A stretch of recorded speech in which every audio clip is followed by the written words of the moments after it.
Assalamualaikum warahmatullahi wabarakatuh. Shalom, Om Swastiastu, Namo Buddhaya, Salam Kebajikan. Halo, selamat pagi teman-teman semua. Selamat pagi kakak-kakak semua. Apa kabar nih hari ini? Semoga semua dalam keadaan sehat dan bahagia selalu ya. Tapi Ratu, pagi-pagi begini kita ini udah ada di room Zoom meeting. Ini kita mau acara apa sih Ratu? Mengingatkan hari ini kan weekend ya, pasti nih banyak banget nih acara dari teman-teman. Iya nih, Dohana. Kalau misalnya kita lihat udah pada cantik-cantik, cakep-cakep, dan udah pada semangat semua nih. Ini loh, Nah, kita tuh mau sharing-sharing gitu sama kakak-kakak yang keren banget dari FISIP. Prestasinya udah nggak bisa diragukan lagi. Dan aku yakin teman-teman di sini juga sudah pada kenal sih. Kita akan melaksanakan acara Bincang Ringan Baris volume 1 nih. Cocok banget gak sih untuk refreshing habis minggu-minggu UAS yang hektik kemarin? Makanya nih, biar acaranya bisa kita mulai, Sebentar deh. Masa mulai acara tapi kita nggak memperkenalkan diri dulu. Nah, angka baiknya untuk kita memperkenalkan diri dulu, Ratu. Mulai dari aku ya. Halo semuanya, pagi. Aku Yohana Teresia, aku dari jurusan Hubungan Internasional 2020. Dan pada pagi hari ini aku akan memandu acara diskusi baris ini bersama Ratu, temanku dari awal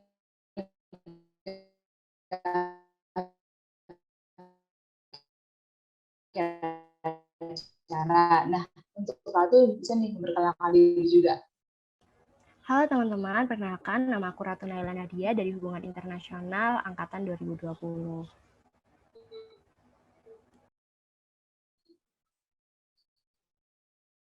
Oke teman-teman, karena kita udah perkenalan ya, langkah baiknya juga kita untuk berdoa terlebih dahulu sebelum memulai acara ini, agar acara ini tuh bisa dilancarkan dari awal hingga akhir. Berdoa menurut keyakinan agama masing-masing, berdoa dimulai.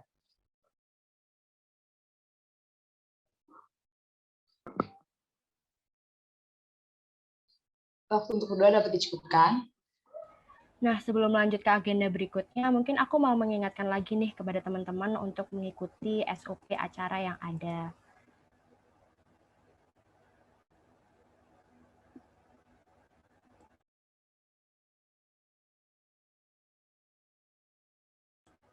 Untuk nama mungkin tulis peserta slash nama pesertanya.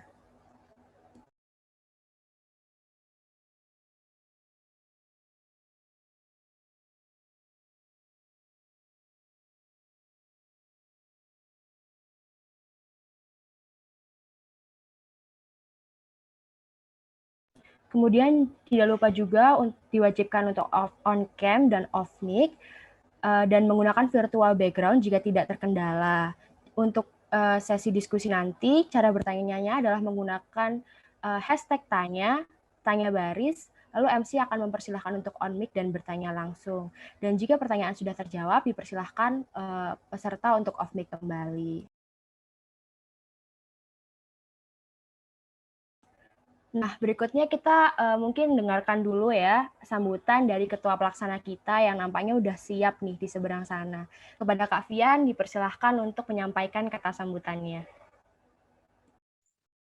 Ya, terima kasih MC Ratu. Assalamualaikum warahmatullahi wabarakatuh. Selamat pagi, salam sejahtera bagi kita semua. Om Swastiastu, Namo Buddhaya, salam kebajikan. Selamat pagi semuanya. Perkenalkan, nama saya Octavian Listio Karno, yang pada program kali ini diamanahi sebagai Ketua Pelaksana Program Kerja Bincang Ringan Baris, dan didampingi oleh seluruh panitia dan dari Departemen Pengenalan Baris FISIP UB 2021 tentunya. Saya ucapkan selamat datang bagi para peserta di sini semua pada acara Bincang Ringan Baris dengan tema Fluktuasi Mahasiswa di Era Pandemi. Sebelumnya, saya ucapkan juga terima kasih yang sebesar-besarnya kepada seluruh peserta panitia serta kakak-kakak steering committee yang hadir, yang berasal dari internal Baris maupun mahasiswa FISIP karena telah berkenan hadir di acara pada pagi ini. Semoga rangkaian ini membawa dampak yang positif serta menambah wawasan bagi kita semua. Jangan lupa semangatnya tetap dijaga karena rangkaian ini tidak akan berlangsung lama. Semoga kita semua dapat menambah wawasan dan menyerap insight-insight yang bermanfaat dari para kakak-kakak pemateri yang nggak kalah kece juga yang hadir di sini. Sekiranya sekian yang dapat saya sampaikan. Mohon maaf jika masih ada banyak kesalahan kata. Saya ucapkan terima kasih. Wassalamualaikum warahmatullahi wabarakatuh. Baik, terima kasih banyak untuk atas sambutannya kepada Kak Fian yang sekaligus membuka acara kita pada pagi hari ini. Nah, seperti yang sudah disinggung sebelumnya kan, Kak Aulia dan Kak Laras ini prestasi banyak banget dan juga berpengalaman banget nih soal perkuliahan. Nah, untuk itu, aku akan membacakan dulu nih CV dari Kak Aulia sekaligus Kak Laras.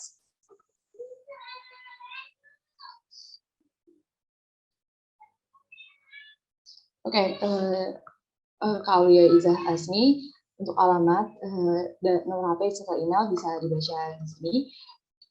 Informasi pribadi, tempat tanggal lahir Sidoarjo 29 Juni tahun 2000, kebangsaan Indonesia, hobi membaca dan menulis, ketertarikan studi gender, sosiologi dan lingkungan. Nah, untuk pendidikan ini sendiri, Kak Aulia ini berasal dari SMP IT Ternate Kota Mojokerto mulai dari tahun 2012 sampai tahun 2015. Untuk SMA-nya berasal dari SMA 2 Kota Mojokerto dari 2015 sampai 2018 dan sekarang sedang menempuh perkuliahan di Universitas Brawijaya. Untuk prestasi sendiri, wah sudah banyak banget nih ya, bisa dilihat sendiri di layar. Yang pertama adalah mahasiswa berprestasi utama Sosiologi Fisik UB 2020. Yang kedua adalah Grand Champion International Debate Champion IDCEP tahun 2020. Yang ketiga juara 2 kompetisi debat dari mahasiswa tingkat nasional Pesta Ilmiah Sriwijaya tahun 2020. Yang keempat juara 1 kompetisi debat dari mahasiswa tingkat nasional Sosiologi Fair Universitas Andalas tahun 2020. Yang kelima juara 3 kompetisi debat dari mahasiswa tingkat nasional UNRI tahun 2020. Yang keenam juara harapan 1 lomba esai tingkat nasional GPS tahun 2019. Yang ketujuh juara 2 lomba debat ekonomi tingkat nasional IAIN tahun 3 tahun 2019, yang ke-8 juara 3 lomba debat ekonomi Semalang Raya tahun 2019, yang ke-9 juara 3 lomba debat Olimpiade Fisik tahun 2019, yang ke-10 finalis Innovation Competition KIWIA tahun 2019, yang ke-11 juara 2 lomba debat kewarganegaraan tingkat nasional UNESA tahun 2018, yang ke-12 yang terakhir, juara 2 lomba debat Bahasa Indonesia se-Provinsi Jawa Timur tahun 2017. Nah, selain dari prestasi tadi, Kak Aulia ini juga sudah berpengalaman dalam public speaking.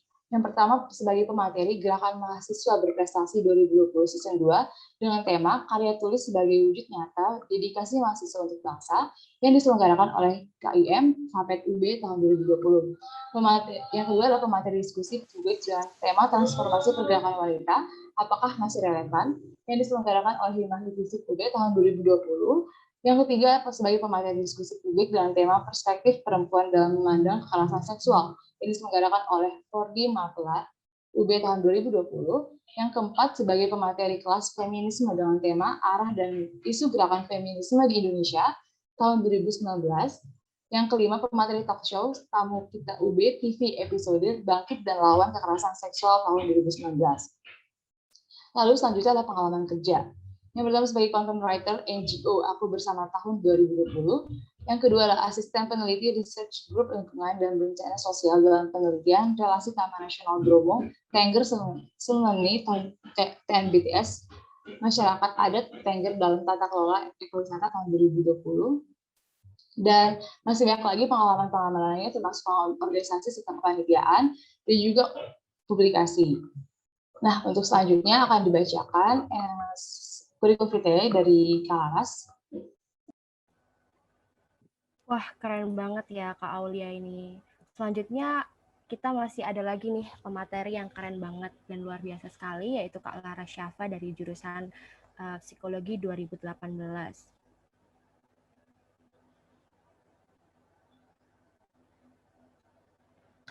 Kak Syafa lahir di Jakarta 15 Juli tahun 2000.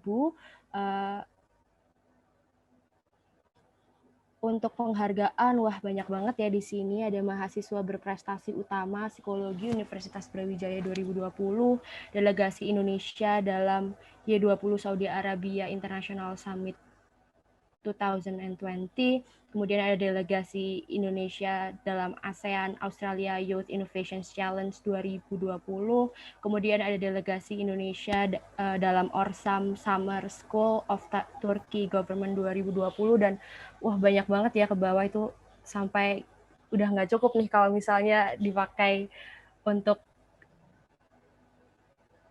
Oke, pengalaman magang manajer bimbingan belajar les ID 2020, manajer departemen SB pelatihan EO1 bicara 2020, PFA bimbingan belajar les ID 2020 sampai sekarang, konten kreator PT Inovasi Anak Negeri tahun 2020, dan pembina ekstrakurikuler debat SMA N1 Lawang 2019 hingga 2020.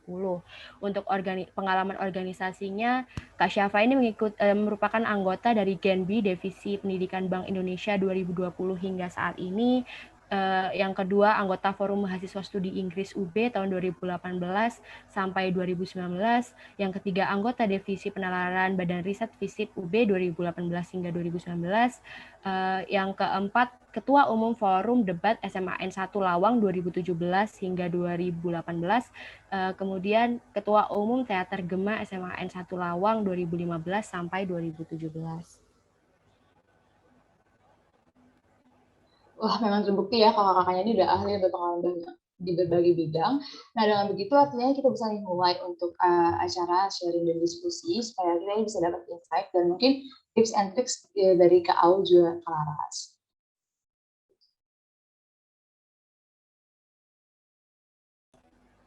Nah, sebelum kita masuk ke sesi diskusi sama materi nih, kita harus tahu dulu nih latar belakang dari Bincang Ringan Baris volume 1.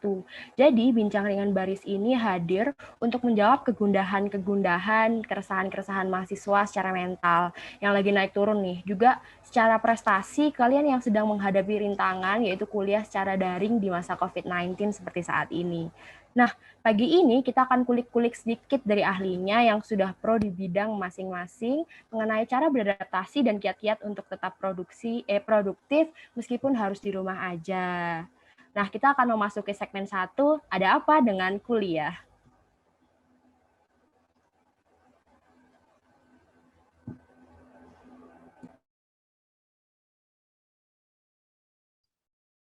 Nah, oleh karena itu, kita akan langsung aja nih masuk ke sesi pemantik materi 1. Dan untuk sesi kali ini, kita akan ngobrol-ngobrol bareng sama Kak Aulia. Halo Kak Aulia, selamat pagi Kak. Selamat pagi, Yohana. Apa kabarnya nih Kak hari ini? Alhamdulillah, baik, sangat baik. Kalau Yohana gimana? Wah, puji Tuhan aku juga baik nih Kak.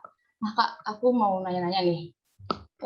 Kan berhubung kita temanya adalah fluktuasi mahasiswa di era pandemi ya, kita bakalan banyak nih bahas mengenai kehidupan mahasiswa seperti ini, terutama di masa pembelajaran daring gitu ya Kak, yang harus terbatas ruang dan jarak. Nah Kak, setelah menjalani kuliah daring selama setahun kebelakang ini, perubahan-perubahan apa sih yang Kak Aul rasakan? Oke, sebelumnya aku mau memastikan dulu suaraku terdengar dengan jelas apa putus-putus? Terdengar jelas Kak. Oke, sebelumnya aku mau mengapresiasi dulu acara dari Badan Riset Ilmu Sosial ini ya, terkait dengan Bincang Ringan Baris yang mengulik tentang bagaimana perkuliahan ini mengalami berbagai perubahan saat ada COVID-19. Terus yang kedua, aku juga mau mengucapkan terima kasih atas kesempatannya untuk berbicara pada forum di pagi hari ini. Kita sharing-sharing aja, nyantai aja. Jadi tadi kalau pertanyaannya Yohana, perubahan apa yang aku rasakan selama pandemi ini, pastinya adalah perubahan kondisi, di mana pada akhirnya aku harus beradaptasi pada situasi di mana aku harus bisa beradaptasi, aku sebagai anak di rumah harus bisa membantu orang tua, dan juga aku juga harus bisa bertanggung jawab terhadap perkuliahan yang sedang aku jalani saat ini. Kemudian yang ketiga pastinya yaitu perubahan pada pola belajar juga ya, yang awalnya aku ketika kuliah offline itu aku bisa belajar sambil diskusi bareng dengan teman-teman dengan intensitas yang sedikit sering, tapi sekarang aku harus beradaptasi dengan lebih banyak untuk membaca buku sendiri daripada kemudian berbincang dengan teman-teman karena ada berbagai keterbatasan, seperti misalnya sekarang sudah ada Zoom meeting, sudah ada Google Meeting, tetapi kendalanya lagi-lagi di paketan, terus habis itu keterbatasan sinyal WiFi dan lain sebagainya kayak gitu. Jadi perubahan-perubahan itu yang aku rasakan, tetapi pada akhirnya karena ada perubahan-perubahan seperti ini menjadi pembelajaran tersendiri buat aku, karena pada akhirnya kita tidak akan selalu ada di zona nyaman yang udah kita bentuk sebelumnya. Tapi yang jelas kita harus memperlebar kembali zona nyaman kita gitu. Pada kondisi yang seperti ini kita juga dituntut untuk nyaman. Artinya menurut aku pada kondisi seperti ini itu kita bukan keluar dari zona nyaman ya, tapi kita justru memperluas zona nyaman kita gitu. Jadi pada kondisi apapun kita bisa tetap nyaman dan bisa tetap dengan maksimal melakukan kegiatan-kegiatan yang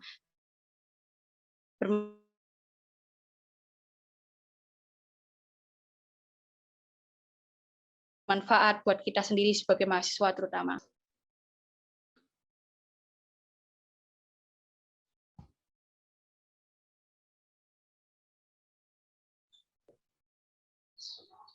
Oke Kak, jadi yang bisa aku tangkap tadi ya, soal perubahan-perubahan, mungkin memang sih karena kita harus di rumah gitu, kita juga nggak boleh menghilangkan tanggung jawab kita sebagai anak juga di rumah, tapi juga nggak boleh melalaikan tanggung jawab juga sebagai mahasiswa. Dan tadi perubahan yang disebutkan adalah kita ini harus lebih banyak membaca buku sendiri ya, karena memang keterbatasan waktu, keterbatasan jarak juga dan ruang, jadinya harus inisiatif sendiri.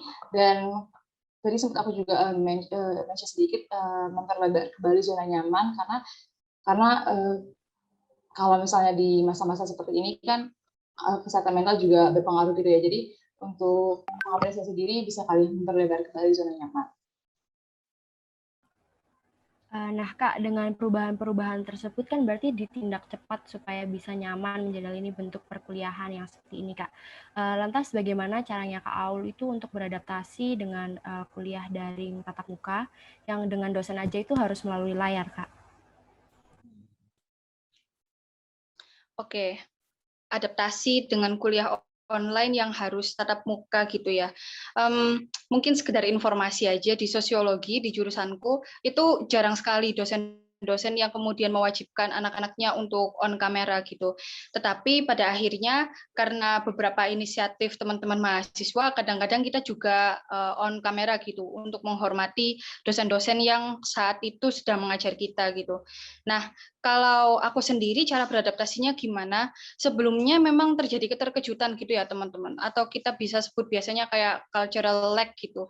Biasanya kita secara kultural kita belajar itu ya hadir di tempat, kita mendengarkan dosen bicara dan lain-lain sebagainya. Tapi saat ini kita itu nggak langsung ketemu sama orangnya directly gitu, tapi kita menatap dari handphone atau layar.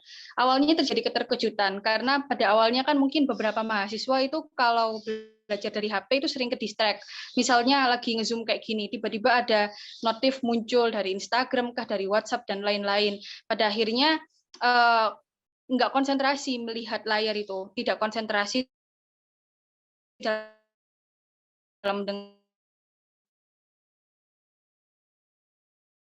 mendengarkan dosen berbicara atau teman-temannya. Aku pun juga mengalami hal yang demi distraksi ini cukup mengganggu saat aku ingin fokus terhadap satu mata kuliah gitu.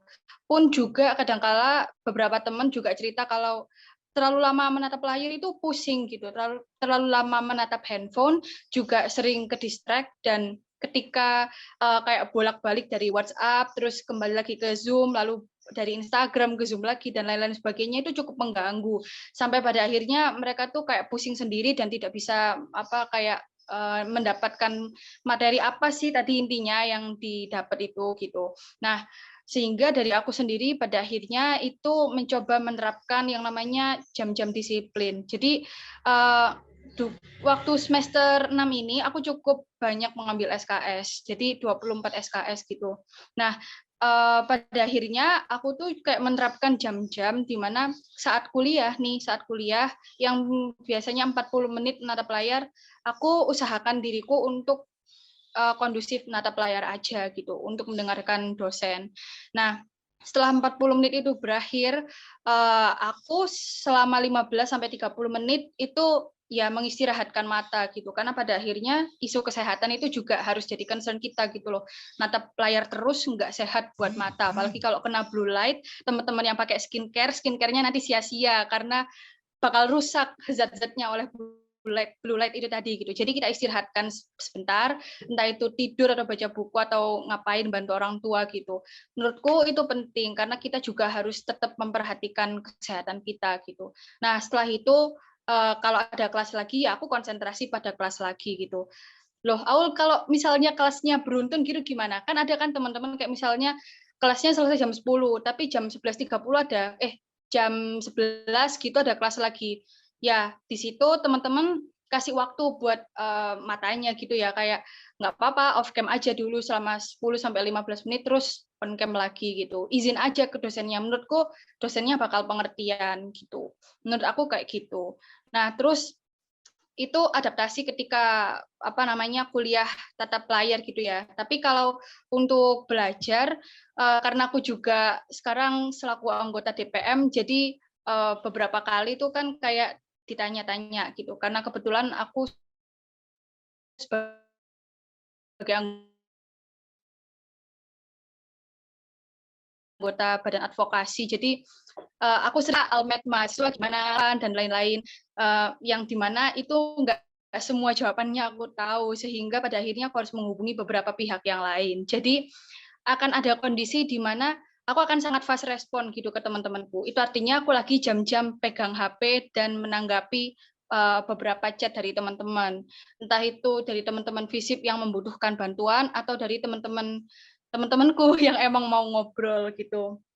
Nah, jadi di situ aku akan memberikan jam itu gitu, Kak. Mohon maaf kalau jam segini sampai jam segini saya slow respon. Jadi bisa langsung kontak Bu Warmi kayak Pak Imam kayak atau siapa gitu. Bagi teman-teman yang memang menanyakan keperluannya di FISIP gitu. Tapi kalau teman-temanku ngobrol mungkin akan ada saatnya aku benar-benar minta maaf ke mereka karena memang chatnya entah itu tenggelam atau belum sempat aku balas tapi udah aku read gitu. Tapi menurut aku kalian nggak perlu ngerasa nggak enakan sih untuk hal-hal seperti itu karena itu adalah ranah private kalian dan kalian nggak usah sungkan buat meminta maaf karena itu hak teman-teman dan juga selain itu hak teman-teman, teman-teman juga harus bisa kayak ngejaga bagaimana teman-teman itu harus baik ke diri sendiri, nggak cuma ke orang lain aja gitu. Jadi sampaikan aja gitu karena kuncinya adalah komunikasi. Kalau teman-teman tiba-tiba nggak ngebales chat atau ngilang gitu-gitu, itu baru nggak baik karena teman-teman sama aja kayak ghosting gitu kan. Kayak gitu sih kalau aku adaptasiku selama perkuliahan daring ini. Memang cukup berat, tapi ketika udah dilaksanakan selama setahun, alhamdulillah it's okay. Gitu.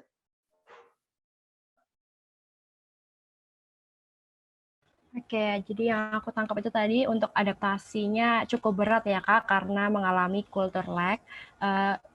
Karena kan kalau misalnya pakai HP sendiri, kita juga pasti capek gitu ya matanya, lelah gitu. Apalagi harus bolak-balik Zoom WhatsApp gitu kan. Kemudian Kak Aul sendiri menerapkan jam-jam di mana harus fokus gitu ketika kelas berlangsung 40 menit misalnya, fokus ke layar, tidak terdistraksi oleh kepentingan-kepentingan yang lain. Kemudian ada waktu jeda untuk kelas berikutnya sekitaran 15-30 menit. Nah, untuk jam sibuk nih, Kakak sendiri sebagai anggota DPM itu tuh membagi waktu ya, jam-jam fast respon untuk menjawab teman-teman juga. Dan ini nih satu poin yang aku suka, Kak, karena ada poin di mana Kakak menjelaskan nggak perlu ngerasa nggak enakan sama teman-teman, karena kita harus baik ke diri kita sendiri. Jadi kalaupun memang tidak bisa fast respon, diomongkan baik-baik, dijelaskan, aku yakin teman-temannya juga pada ngerti karena kita dalam kondisi yang sama-sama sibuk gitu kan ya.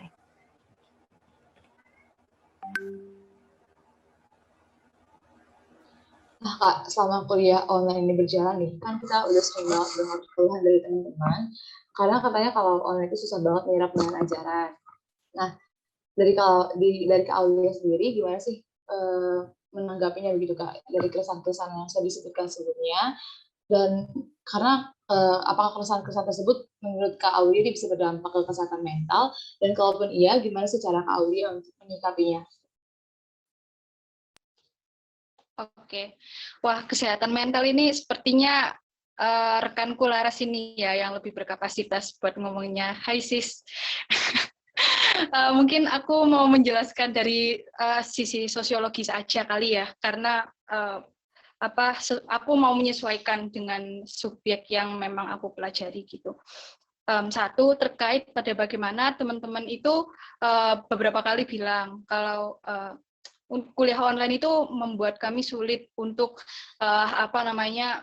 menyerap materi dengan baik gitu ya. Tapi kadang-kala aku balik lagi gitu ke teman-teman. Lah, emang kalau kuliahnya offline kalian bisa lebih mudah ya menyerapnya gitu. Padahal mungkin kita nggak bisa menafikan kalau kadang-kala kita melihat ada teman-teman yang juga bilang hal yang sama gitu. Gue nggak ngerti nih dosen ngomong apa gitu. Padahal di kelas dia tidur, di kelas dia HP-an, atau di kelas dia ke distract ngomong sama temennya gitu. Menurutku nih, kondisi entah itu online atau offline akan selalu punya alasannya sendiri-sendiri agar teman-teman itu kayak gue nggak ngerti nih ngomong apa gitu. Jadi akan selalu ada selalu ada excuse untuk teman-teman nggak ngerti sama satu materi gitu loh. Padahal permasalahannya itu sebenarnya ada di diri teman-teman sendiri menurut aku gitu. Entah itu offline, entah itu online, pada akhirnya permasalahannya adalah pada diri teman-teman sendiri. Apakah teman-teman itu bisa menemukan formulasi agar teman-teman itu bisa mengerti satu pembelajaran atau tidak? Kalau misalnya offline, ya kalau udah kelas dengerin dosennya gitu. Kalau memang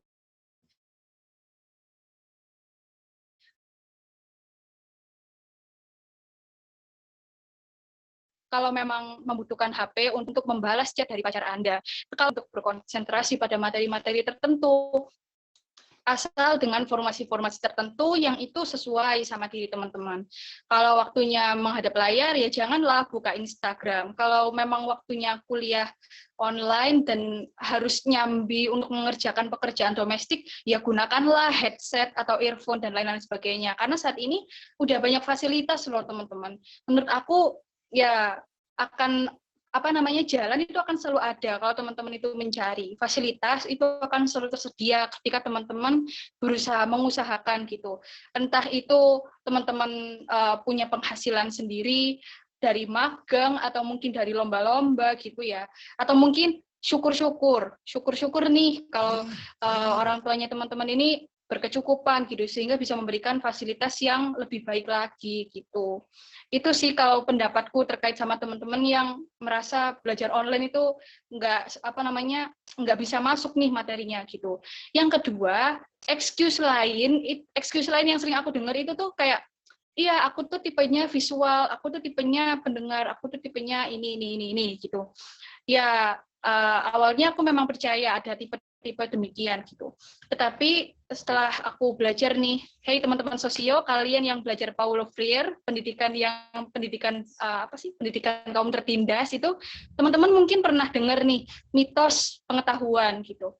Nah, mitos pengetahuan ini tuh ya intinya nih nggak ada manusia yang cuma bisa visual aja, manusia yang lebih bisa audio aja, teman-teman yang bisa kinetik aja, enggak gitu konsepnya gitu.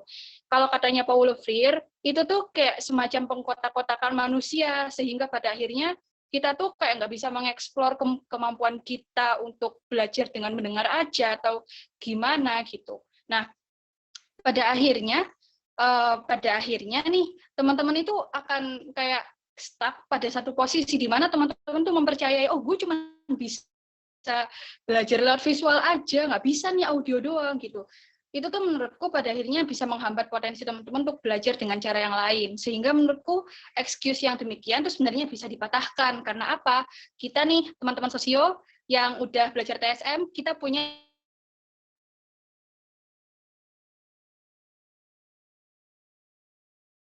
teori adaptasi. Manusia itu akan bisa, pada akhirnya kita juga harus bisa survive sama kehidupan. Nggak bisa nih kita stuck sama kondisi-kondisi tertentu yang memaksa kita untuk tetap stuck pakai cara yang lama. Kita harus bisa menginvent dari cara satu ke cara yang lainnya gitu. Jadi menurutku kalau teman-teman kayak udah tersugesti gitu ya, oh gue cuma bisa belajar lewat visual aja gitu. Enggak teman-teman, coba digali lagi potensinya. Coba bikin formulasi-formulasi yang sesuai sama diri teman-teman sekalian gitu, sehingga pada akhirnya bisa beradaptasi untuk belajar dengan cara yang macam-macam gitu. Entah itu baca buku aja, entah itu sama gerak-gerak, entah itu dengerin orang ngomong gitu. Kalau masalah mental health ini menurut aku Yohana lebih cocok untuk menanyakannya ke Laras karena udah expertnya si Laras ini. Gitu kalau menurutku. Oke Kak, jadi bisa aku simpul sedikit nih dari pertanyaan mengenai keresahan yang berdampak sama kesehatan mental.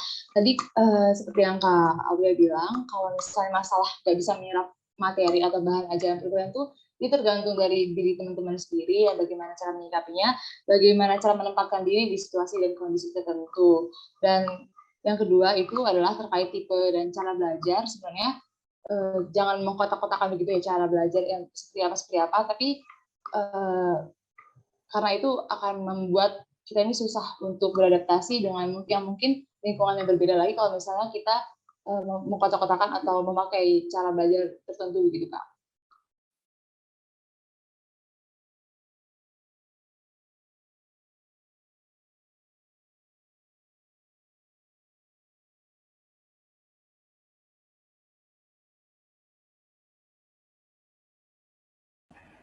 Oke, sepertinya sesi pemantik hari ini sudah cukup ya. Kita udah mendengar banyak pandangan nih dari Kak Aul terkait perkuliahan daring yang saat ini sedang kita jalani. Nah, sekarang dipersilahkan nih untuk teman-teman yang mungkin masih bingung atau mau berbagi cerita soal kehidupan perkuliahannya. Mungkin juga bisa jadi motivasi buat teman-teman yang lain nih. Atau kalau kalian mau atau punya opini yang berbeda, boleh banget nih diutarakan. Mumpung pemateri kita hari ini keren banget ya. Untuk sistematika diskusi, teman-teman bisa menggunakan hashtag tanya baris di kolom chat. Nanti kami sebagai MC akan memilih 2 hingga 3 pertanyaan, kemudian akan dipersilahkan untuk on mic. Kalau misalnya berhalangan untuk on mic, pertanyaannya bisa ditulis di kolom chat dan kami nanti akan membacakan pertanyaan tersebut.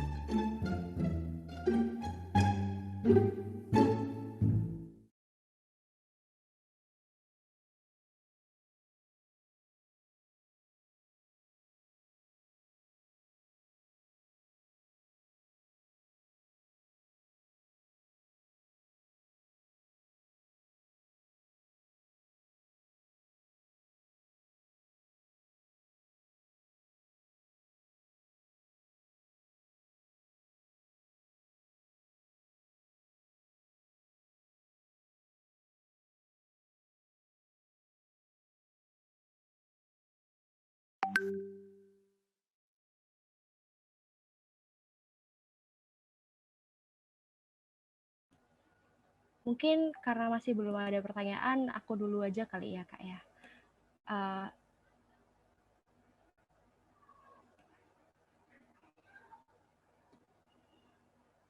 Kan setiap hal pasti bisa dilihat dari 2 sisi nih, Kak. Kalau sebelumnya udah bahas mengenai keresahan gitu, apakah ada benefit-benefit gitu, Kak, dari pandemi ini? Misal, kan Kakak nih berprestasi banget nih dari pandemi ini, apakah Kakak merasa lebih produktif gitu di rumah, atau mungkin dengan kuliah daring ini Kakak bisa punya waktu untuk mengasah skill-skill non-akademik Kakak gitu? Bisa sharing-sharing gitu, Kak? Oke. Benefit kuliah online ya, pastinya ada. Karena pada akhirnya nih, aku langsung sebutin aja ya. Jadi kalau waktu kuliah online ini, yang pertama itu aku bisa sambil nyambi kerja. Jadi sekarang aku lagi kerja juga. Jadi enumerator atau pengolah data buat dosen-dosen sosiologi yang lagi punya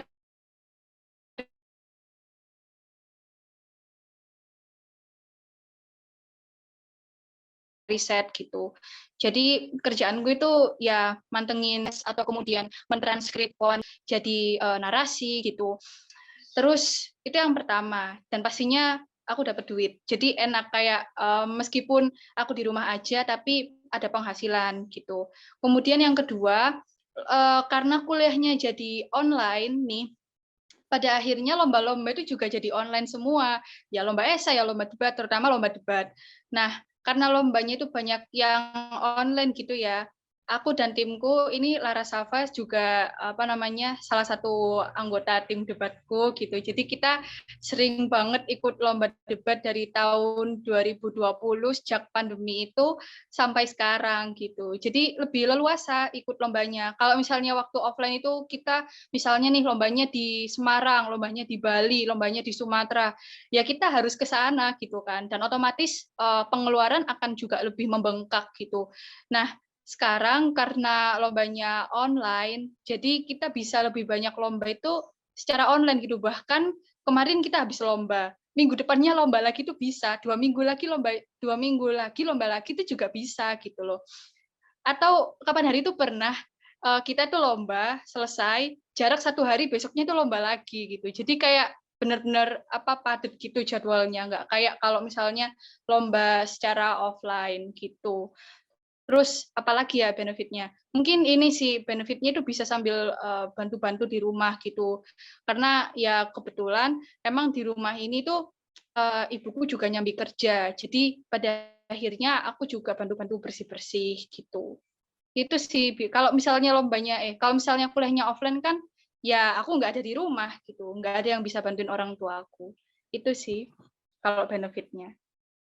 Wah, iya sih Kak, emang bener banget kalau misalnya waktu kuliah offline itu lebih sulit juga ya, harus ke tempatnya untuk melaksanakan lomba-lomba, terutama seperti lomba debat yang Kakak ikuti sama Kak Laras gitu.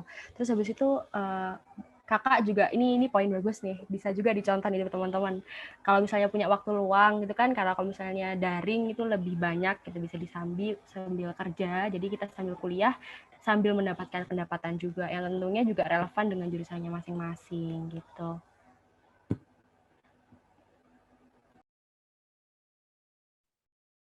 Nah, di kolom chat nih udah ada hasil tanya baris dari Tasya. Silakan Tasya jika ingin on mic, dipersilakan.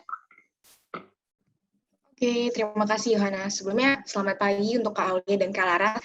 Terima kasih banget Kak, karena aku dapetin banyak banget nih insight di beberapa pertanyaan. Aku penasaran dan tertarik banget Kak sama pernyataan Kak Aulia tentang memperluas kenyamanan. Nah, untuk Kak Aul itu definisi spesifiknya itu seperti apa sih Kak? Karena untuk aku yang pemalas itu bisa dipersepsikan sebagai pembenaran untuk rasa kenyamanan aku. Mungkin bagi Kak Aulia definisi spesifiknya seperti apa dan tips-tipsnya nih Kak untuk gimana sih memperluas kenyamanan itu tanpa menjadi rasa pembenaran untuk kemalasan atau kenyamanan yang mungkin sedang dialami. Itu sih Kak. Terima kasih banyak Kak.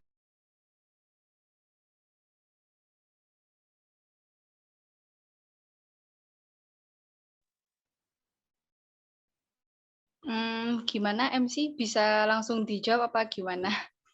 Ya, silakan jawab Kak. Aku tadi nangkepnya itu definisi kenyamanan itu apa sih agar tidak menjadi pembenaran atas rasa malas gitu. Jadi mungkin kalau menurut siapa tadi yang nanya, kalau menurut Tasya ini kayaknya siapa sih tadi yang nanya namanya? Maaf. Iya Kak, atas nama Tasya. Ya, Tasya ya. Kalau menurut Tasya, nyaman itu artinya ketika kita leha-leha, rebahan, tiduran, gitu-gitu ya. Ya, itu bisa jadi definisi nyaman secara general gitu. Tapi kita sekarang kan lagi membicarakan soal produktivitas. Kita membicarakan soal bagaimana kita mengolah diri ini untuk melakukan satu kegiatan yang menghasilkan benefit untuk diri sendiri maupun kepada orang lain gitu. Kalau menurutku, nyaman itu adalah ketika kita merasa bisa untuk menghandle segala macam keadaan yang menimpa diri kita gitu. Jadi kita balikin nih logikanya. Kamu males, ya berarti kamu nggak bisa menghandle dirimu ketika kamu punya tanggung jawab. Ya artinya kamu tidak sedang berada di posisi yang nyaman ketika kamu sedang berada pada posisi kamu diberi amanah atau tanggung jawab gitu. Kamu tidak nyaman ketika kamu harus punctual. Kamu tidak nyaman kalau kamu harus tepat waktu gitu. Logikanya begitu. Nyaman itu ya artinya kamu bisa ngapain aja pada kondisi yang enak, enjoy, dan ya pokoknya kamu nggak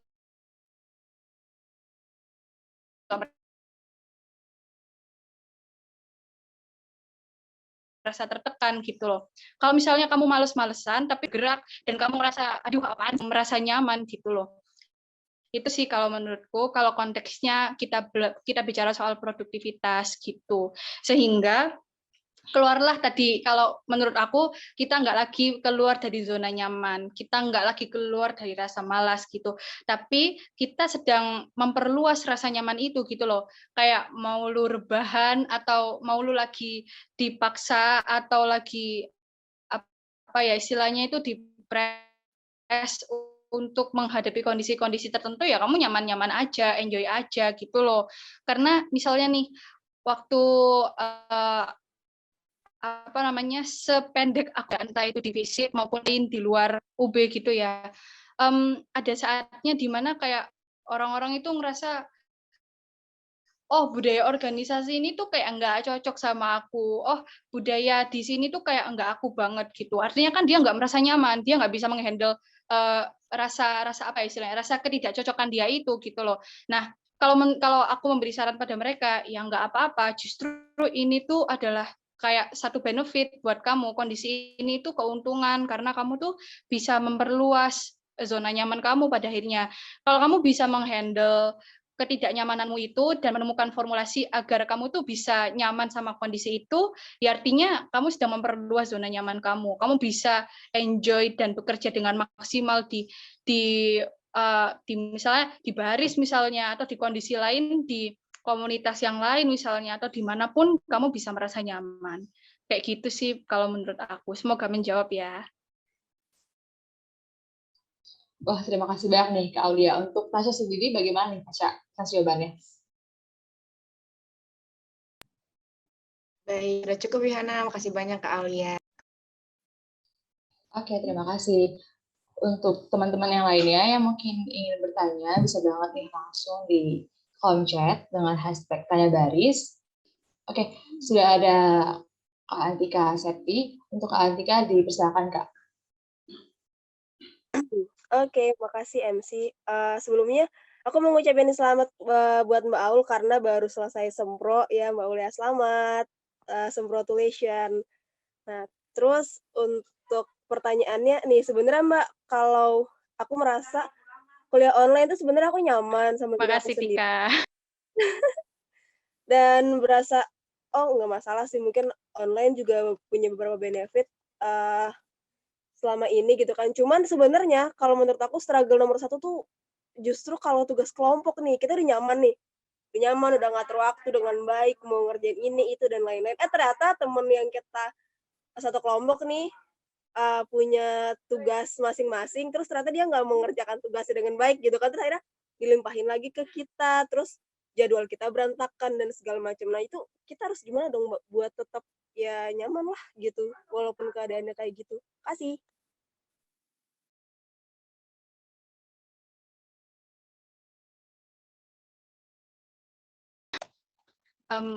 Oke, aku izin menjawab ya. Pertama-tama terima kasih Antika, Isna atas ucapannya.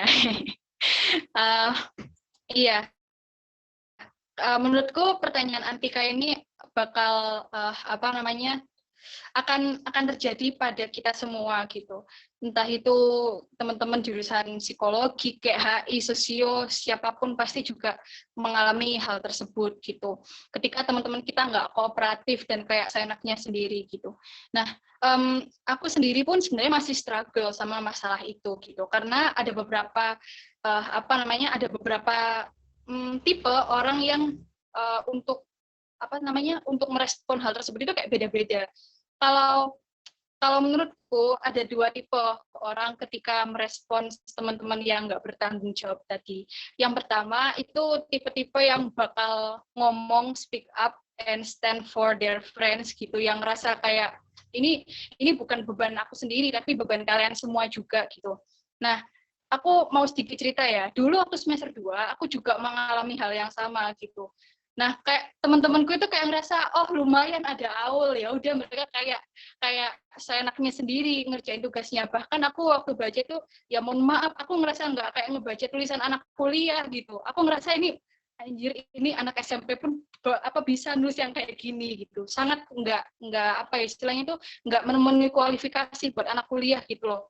Ya pada ini aku kesal sendiri kan. Awalnya aku mencoba menahan karena kayak nggak mau menambahi masalah gitu. Tapi karena aku pikir ini deadline-nya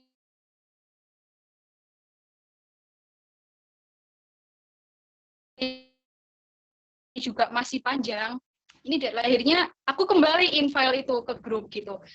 aku bilang ke mereka, ya mohon maaf teman-teman, ini kita ini punya tanggung jawab bersama gitu. Tugas ini tuh bukan cuma tugas individual, yang artinya beban untuk mendapatkan nilai yang bagus itu ada di kita semua, bukan saya pribadi atau perseorangan secara pribadi gitu.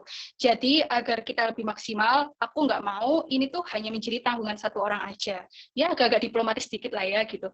Akhirnya aku bilang, mohon maaf ini buat atas nama ini tolong diperbaiki lagi ya, terus nanti kasihin ke aku, formatnya udah aku kasih kemarin, bla bla bla bla bla gitu. Nah menurut aku emang kuncinya di komunikasi dan bahasa sih gitu. Jadi meskipun kalian orangnya, maaf ya, meskipun kalian orangnya bacot dan pedes banget ngomongnya, tapi kalau teman-teman bisa mengatur kebahasaan teman-teman biar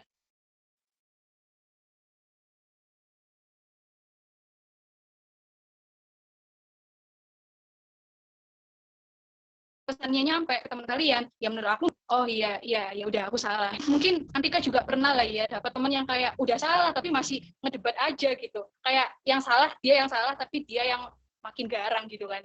Kalau menurut aku ya udah, oke, nggak apa-apa, nggak masalah. Aku malah aku akan mencoba buat apa ya istilahnya itu, oh ya oke, kalau gitu namamu nggak aku tulis ya gitu. Pada akhirnya teman-temanku yang lain di kelompokku itu pada akhirnya kayak, ya nih lu kerja apaan sih gitu, yang sadar diri dong atau kayak gimana gitu, karena pada akhirnya kita mencoba menjaring nilai kolektif ya gitu, ini tanggung jawab kolektif gitu. Kalau ada orang yang semaunya sendiri, menurut aku ketika kita udah berusaha baik-baik dengan speak up, ya pasti orang lain itu juga bakal respect sama kita gitu. Itu tipe pertama. Tipe yang kedua itu orang yang ya udahlah gitu, yang penting selesai tugasnya gitu. Ketika ada temennya yang kayak telat ngumpulin atau mungkin kayak apa namanya pada akhirnya kerjaannya itu nggak sesuai sama format, ya pada akhirnya disimpan sendiri, terus habis itu kayak ya udahlah gue kerjain sendiri gitu. Ya menurutku orang-orang seperti ini itu pada akhirnya kayak jadi victim gitu dalam penugasan kelompok gitu. Jadi menurutku kalau aku pribadi, karena aku tipe yang pertama tadi, menurut aku kamu lebih baik speak up aja sih, coba secara diplomatis ngomong ke teman-temanmu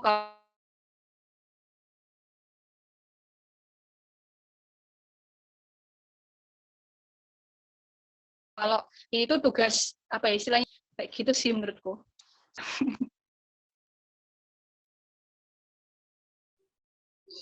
Terima kasih Kak Aulia atas jawabannya, dan untuk Kak Antika, bagaimana nih Kak respon atas jawabannya dari Kak Aul? Oke, makasih Mbak Ul jawabannya. Iya ya, setelah aku pikir-pikir, teman-teman aku yang pada sambat tentang kesulitan kelompoknya, ya mungkin karena memang pertama nggak mau ambil pusing buat ngomong balik, ngebalikin file teman-teman yang nggak sesuai format gitulah ya, yang nggak masuk akal. Cuman ya sebenarnya itu yang benar-benar jadi penyakit hati sih buat kita sendiri, karena kita berasa itu nggak tuntas, jadi beban banget buat pikiran masing-masing. Cuman emang itu resikonya, emang bahasanya harus bagus ya buat ngomongin hal kayak gitu. Aku juga pernah malah jadi akhirnya berantem sih sama temen aku gara-gara akunya kebanyakan komen. Jadi iya sih, makasih Mbak Aul buat saran-sarannya. Oke, terima kasih Kak Aulia atas jawabannya. Terima kasih juga untuk Kak Antika atas pertanyaannya. Ini kemudian ini ada satu lagi penanya untuk Trimas Noverina. Mungkin bisa on mic, dan juga penanya ini sebagai penanya terakhir pada sesi diskusi segmen 1 ya. Untuk teman-teman mungkin bisa disimpan dulu pertanyaannya dan ditanyakan di session diskusi nomor 2, berarti segmen 2. Silahkan Trimas.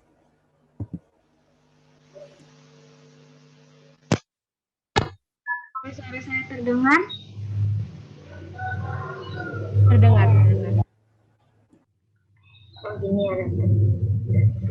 Jadi saya izin bertanya. Tadi kan Kak Aulia ngejelasin tentang pribadi masing-masing soal yang nangkep pelajaran atau enggak gitu ya Kak. Dan saya setuju soal hal itu karena alhamdulillah saya juga ngerasa selama online ini saya masih bisa nangkep ilmu yang diberikan oleh dosen-dosen gitu. Nah, tapi ketika saya pernah berdiskusi dengan teman-teman saya yang dari fakultas lain seperti fakultas teknik, fakultas kedokteran, mereka tuh kayak nyangkal gitu Kak. Mereka bilang kayak, ya mungkin karena fisik itu lebih ke teoritis yang nggak ada bentuk barangnya gitu. Sedangkan anak-anak teknik kan yang harus kayak ngelihat barang-barang yang ditunjukin untuk prakteknya apa segala macam. Tapi mereka tuh kayak nggak bisa ngebayangin sehingga ilmu-ilmunya tuh nggak masuk gitu. Kayak mereka cuma dikasih gambar yang nggak kelihatan 3 dimensinya kayak gimana gitu. Apalagi kalau mereka dikasih video pembelajaran tuh mereka kayak ngerasa kalau susah banget gitu buat nangkep. Nah, dari perspektif Kak Aulia sama Kak Laras gimana tuh Kak? Apakah Kakak setuju dengan mereka atau menurut Kakak ada pendapat sendiri? Terima kasih.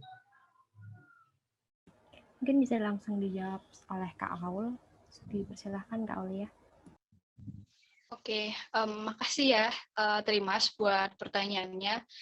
Tapi ya memang perbedaan antara fakultas yang saintek dan juga fakultas yang ilmu sosial, ilmu humaniora gitu ya, katakanlah kita di sini di FISIP memang ada beberapa perbedaan. Tetapi menurutku kalau misalnya bicara kita nggak ada produk barangnya, itu mungkin juga kurang tepat gitu, karena pada akhirnya kalau kita bicara di teman-teman politik, kita bicara di teman-teman pemerintahan misalnya, mereka ini juga biasanya berhadapan sama policy brief gitu, sama kayak analisis kebijakan gitu. Teman-teman sosiologi juga harusnya nih, kita tuh di semester 1 sampai semester 6 malahan ya. Kalau di aku itu ada manajemen riset terapan sama social impact assessment, harusnya kita juga turun lapang gitu loh. Ke desa misalnya, atau ke daerah urban dan lain-lain sebagainya gitu. Karena ya pada akhirnya kita juga perlu lokasi secara real gitu, nggak kalian doang teman-teman saintek gitu sih kalau menurut aku. Nah, tapi ini ya pertama-tama yang aku mau disclaimer, pernyataan dari teman Rimas tadi itu valid karena memang akan ada orang yang kayak ngerasa kesulitan dan mungkin belum bisa menemukan formulasi yang tepat buat dirinya gitu. Karena teman aku nih banyak teman-teman saintek sebenarnya dari ITS, dari ITB gitu. Terutama dari ITS yang banyak. Mereka tuh kayak pada akhirnya mereka emang dikasih video pembelajaran aja gitu. Tentang kayak apa sih perubahan zat-zat dan lain-lain sebagainya gitu-gitu. Mereka cuma dijelasin lewat video aja gitu. Dan pada akhirnya nggak bisa kalau praktikum langsung. Tapi ya menurut aku kembali lagi ke pernyataanku yang di awal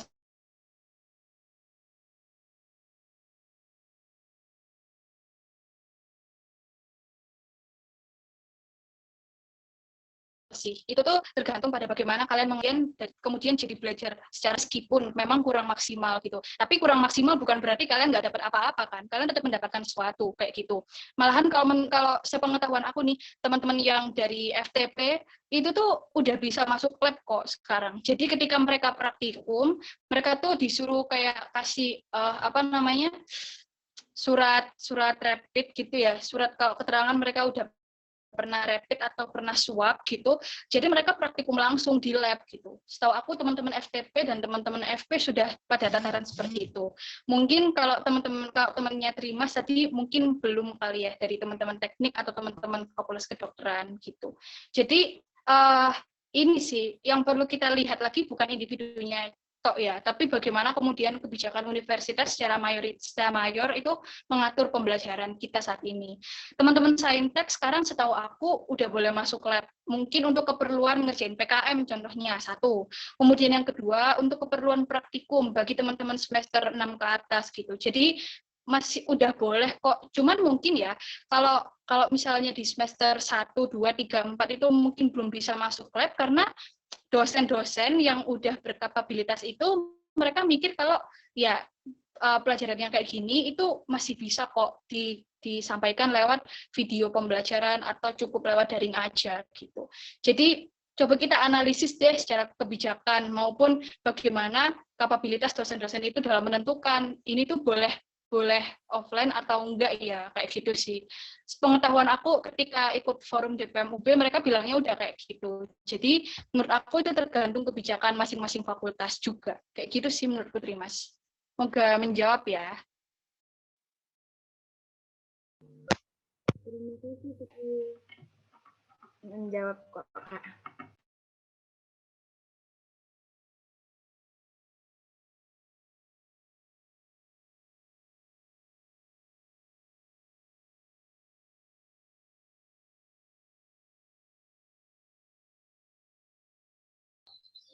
Oke, karena ada keterbatasan waktu ya, mungkin sesi satu ini bisa kita sudahi, karena saat ini kita akan beralih ke segmen kedua. Tapi sebelumnya aku mau ngucapin dulu, terima kasih banyak untuk Kak Aulia atas diskusi yang sangat sangat memberikan insight tadi kepada teman-teman yang beberapa teman-teman juga sudah menanyakan perihal perkuliahan secara daring.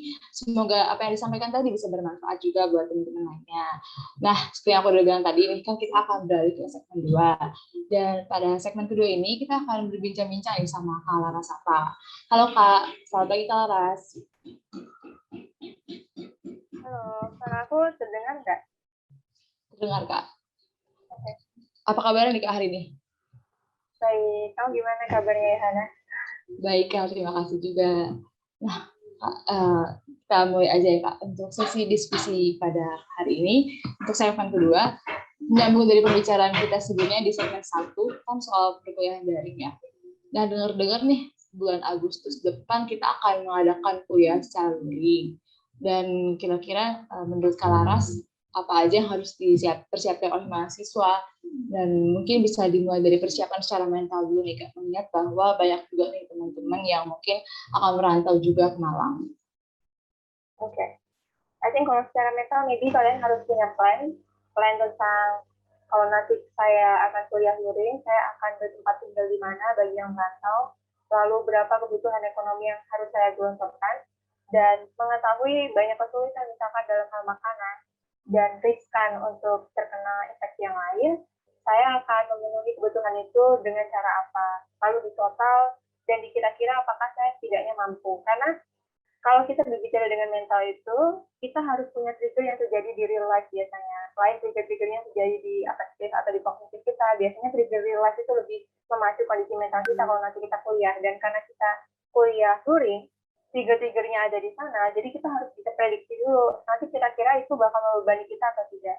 Jangan sampai pada saat kita berencana, rencananya terlalu tidak idealis, dan pada akhirnya waktu kita di real life, kita malah sakit hati sendiri, tidak senang sendiri, tidak fokus sendiri. Karena selain kita harus mengejar pembelajaran, kita juga bakal disibukkan dengan aktivitas yang lain yang mungkin bakal lebih mandiri di sektor makanan, di sektor transport, dan lain segala macamnya. Jadi menurut aku, pertama-tama harus coba prediksi, coba direncanakan. Are you ready for that or not? Oke Kak, jadi untuk persiapannya itu harus bikin perencanaan dulu ya Kak, mengenai kebutuhan-kebutuhannya nanti yang akan dipakai gitu untuk perkuliahan secara luring, terutama juga seperti kebutuhan makanan atau kebutuhan-kebutuhan afeksi lainnya. Nah, kalau misalnya secara material nih Kak, apa yang harus disiapkan? Misalnya kayak barang-barang yang harus dimiliki oleh mahasiswa sebelum perkuliahan ini dimulai. I think sekarang itu kan sudah vaksinasi ya. Maybe sebelum kita ke pembelajaran, kalian harus prepare dulu untuk vaksinasi atau swab atau rapid. Karena di beberapa area transportasi, kalau kalian mau lintas kota, itu masih perlu tes semacam itu. Dan I think kalian bakal lebih pede untuk menjalani materi kalau kalian sudah vaksin. Knowing that sekarang vaksin itu kan gratis. Kalian cuma perlu register KTP. Kalau KTP kalian sudah register vaksin sekali, jadinya kalian tidak akan register vaksin di tempat lain lagi, karena hitungannya udah kena gitu. Jadi menurut aku, selagi masih ada waktu, please prepare for that kalau kalian mau kuliah luring. Terus yang kedua adalah, I think, kalau kuliah luring itu kan pasti materinya tuh secara langsung ya. Sehingga diekspektasikan kalau materinya secara langsung itu kalian mencatatnya juga on the table yang terjadi pada waktu itu. Sehingga maybe kalian harus siapin preparasi untuk notes, terus juga pulpen, yang sekarang pulpennya hilang-hilang, notes-nya nggak ada, itu tolong dipersiapkan. Yang kedua, kalau aku sebagai mahasiswa, aku selalu bawa air minum ke perkuliahan, karena itu penting banget. At least kalau perut kita susah untuk keisi makanan berat, at least kita minum. Yang kedua adalah, I think, karena mahasiswa yang berangkat kuliah itu tidak semua, dan aku rasa kantin itu juga pasti nanti direspek ya, tidak boleh terlalu ramai. Dan maybe kalian juga bakal kurang nyaman untuk makannya di kantin, sehingga menurut aku kalian juga harus bisa preparasi untuk makanan gitu di segi itu. Terus kalau dari segi materi lainnya, maybe buku-buku, kalian yang belum pernah akses ke perpus, belum pernah akses ke perpus UB, kalian bisa akses ke sana. Terus juga menyiapkan materi sehingga kalian bisa lebih well prepared daripada mahasiswa-mahasiswa yang lain. Kayak gitu.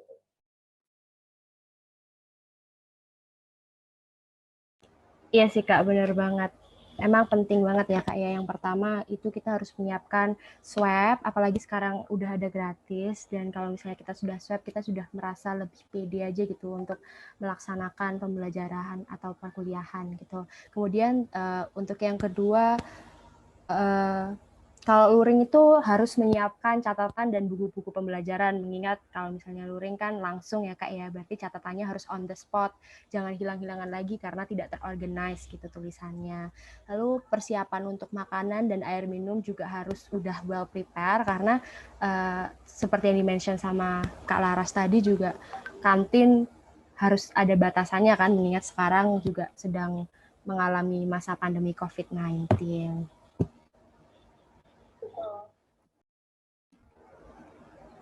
Oke Kak, selanjutnya nih, kan menurut Kak Laras pribadi, kan Kak Laras ini udah banyak banget nih prestasinya, di CV juga tadi sudah terlampir seperti yang udah dibacakan ya. Boleh dong Kak bagi-bagi tips berprestasi di masa kuliah luring, dan aku yakin juga nih teman-teman yang udah bergabung di grup ini juga penasaran banget. Oke. Betulnya aku tuh kurang suka mengeneralisasi bahwa prestasi itu should be kalian juara lomba, atau kalian mengopres, atau kalian jadi delegasi ya. Betulnya aku kurang suka mengglorifikasi itu. Tapi people know me because of that. Menurut aku kalau konteks kalian ingin yang kayak gitu, yang kompetisi, terus juga yang delegasi, mengopres, kalian harus punya banyak link sih, atau koneksi ke kating-kating. Karena sometimes yang dimauin sama mahasiswa itu agak omong kosong begitu mereka bilang pengalaman. Saya mau pengalaman ininya, mau pengalaman itunya. Karena kalau di kompetisi, pengalaman terus 10 kali dan 10 kali gagal itu kan juga kan. Jadi kalau kalian mau memperbesar poin untuk kalian bisa menang, menurut aku yang pertama kalian bisa minta dibimbing langsung sama kakak-kakak yang udah keren kalian, kakak-kakak baris misalkan, sehingga chance kalian menang itu lebih besar. At least kalau kakak-kakak kalian tuh bilang, oke, saya kamu udah oke, boleh berangkat, dan ternyata tidak lolos, at least kalian udah belajar dari kakak itu, nggak yang serta-merta masuk lubang jurang dengan sebegitunya gitu. Karena itu lebih memperbesar chance untuk menang. Terus yang kedua, menurut aku kalau konteksnya mau kompetisi itu adalah kalian akan ketemu dengan banyak orang yang pola hidupnya itu seperti berlari. Kalau setiap hari aku punya teman yang ngisi acara, setiap hari aku punya teman yang ikut kompetisi. Once aku ngerasa aku enough karena aku udah punya segini, ternyata ada teman aku yang udah sampai ke maybe ke Oxford, ada teman aku yang dia menangnya lebih banyak dari aku atau segala macamnya. Kalian harus tahu your own pace. Kalau kalian itu berkompetisi hanya dengan diri kalian sendiri, bukan dengan orang lain. Jadi lihat orang lain sebagai inspirasi, jangan tamak akan hal itu. Dan tujuannya adalah untuk jadi lebih baik dari hari kemarin gitu. Sehingga itu bakal bikin kalian lebih positive thinking, lebih membumi, terus lebih punya mindset yang progresif, karena kalian nggak ngacu kemana-mana. Karena kalau ngacu ke orang lain itu nggak akan ada habisnya. And third point is, kalau kalian menganggap prestasi itu hanya kompetisi, you are totally wrong, meskipun kalian mahasiswa ya. Kakak juga punya teman yang dia udah buka bisnis, jualan semacam boba begitu, terus dipromosiin di sosial media, dan juga ada stand-nya gitu di beberapa kota di Malang. Dia pernah bilang kalau sometimes dia malu, sometimes dia nggak enakan hati untuk ngomong itu di social media. But in my point of view itu adalah prestasi, dan aku nggak mungkin bisa begitu karena aku waktu organisasi terus aku danutan aku selalu rugi. Orang-orang tuh diam kalau beli ke aku. Harganya 2.000 ditawar jadi 1.500 dan aku tuh nggak tahu gimana caranya sustain harga aku gitu. Jadi menurut aku just change your mindset. Kalau it should be always about academic, kalian salah, kalian sekolah terus bisa bantu uang kalau keluarga itu udah hebat, kalian bisa masuk UB, jalur SBM, SNM, mandiri itu udah prestasi, kalian bisa buka stand bisnis atau mungkin Shopee atau mungkin TikToknya bisa FYP ya, kalau yang suka TikTokan itu juga bisa jadi konten improvement, karena ya di dunia ini tujuan atau pola hidup orang nggak harus jadi dosen, nggak harus jadi peneliti. So I think mau berprestasi just know who you are, terus explore di bidang yang kalian suka sih, menurut aku itu.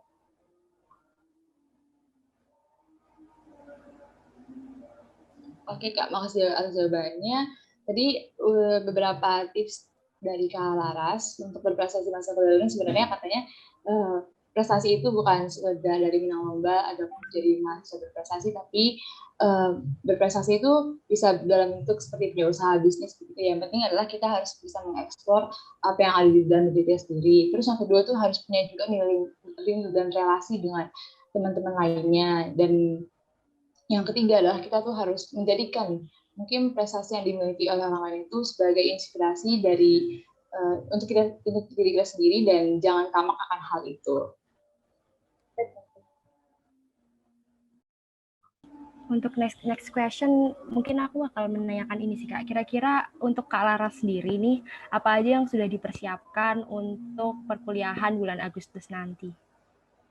Oke, sebetulnya aku tidak akan luring ya, jadi aku tidak akan ke UB, aku bakal stay daring karena aku tinggal skripsi aja gitu. Mungkin aku nanti tinggal ujian-ujian kompe dan lain-lain.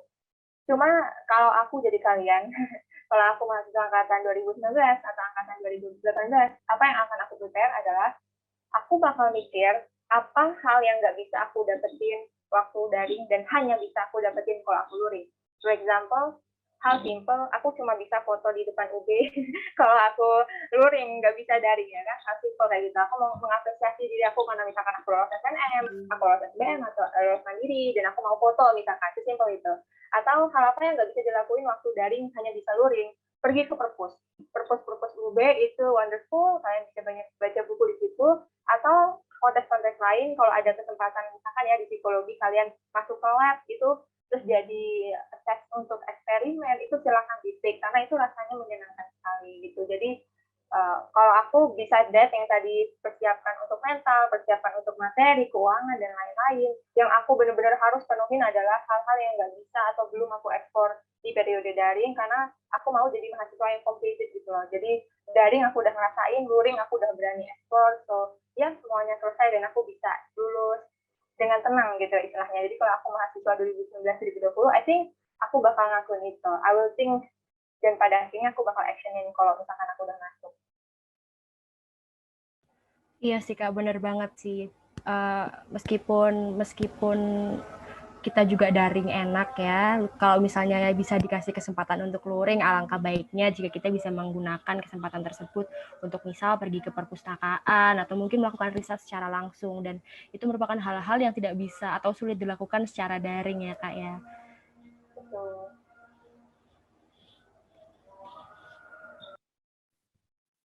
Wah Ratu, kayaknya udah cukup nih segmen kedua untuk hari ini. Udah banyak juga nih insight yang bisa dikasih dan di-share dari Laras. Nah, kalau dari teman-teman sendiri, seperti yang sebelumnya, kalau ada yang ingin ditanyakan, ataupun teman-teman ingin share pengalaman, bisa banget nih dengan sistematika yang masih sama dengan yang tadi, mumpung Kak Laras juga masih sama kita. Dan kapan lagi coba kita ngobrol, terus diskusi juga sama salah satu siswa fisik juga. Discussion time. Untuk sistematika diskusi, teman-teman bisa menggunakan hashtag tanya baris di kolom chat. Nanti kami akan memilih 2-3 pertanyaan, kemudian akan dipersilahkan untuk on mic. Kalau misalnya berhalangan, bisa juga ditulis pertanyaannya di kolom chat. Antara saya atau Yohana nanti akan membacakan pertanyaan tersebut.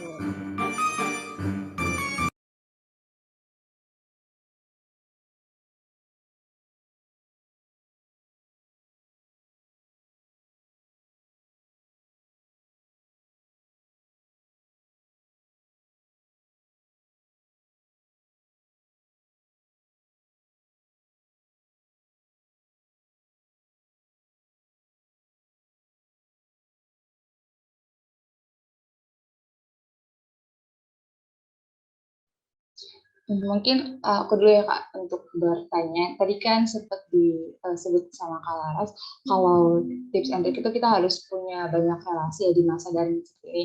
Tapi kadang-kadang tuh aku merasa kayak karena sistem pembelajarannya yang harus lewat layar begini itu jadi apa ya, kurang produktif banget dan rasanya males juga makin besar gitu Kak. Dan tapi tadi syaratnya harus punya banyak relasi. Nah, gimana sih Kak caranya supaya kita tuh bisa tetap banyak relasi, tapi di masa-masa daring seperti ini juga sekaligus supaya kita tuh bisa menghilangkan rasa malas itu sendiri Kak.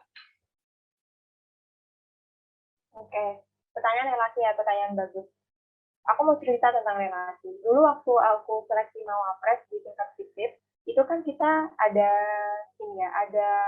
vote untuk mahasiswa berprestasi favorit, which itu aku dapat. Waktu ada vote itu aku nggak berharap banyak, tahu kenapa? Karena aku ngerasa relasi aku tuh nggak banyak.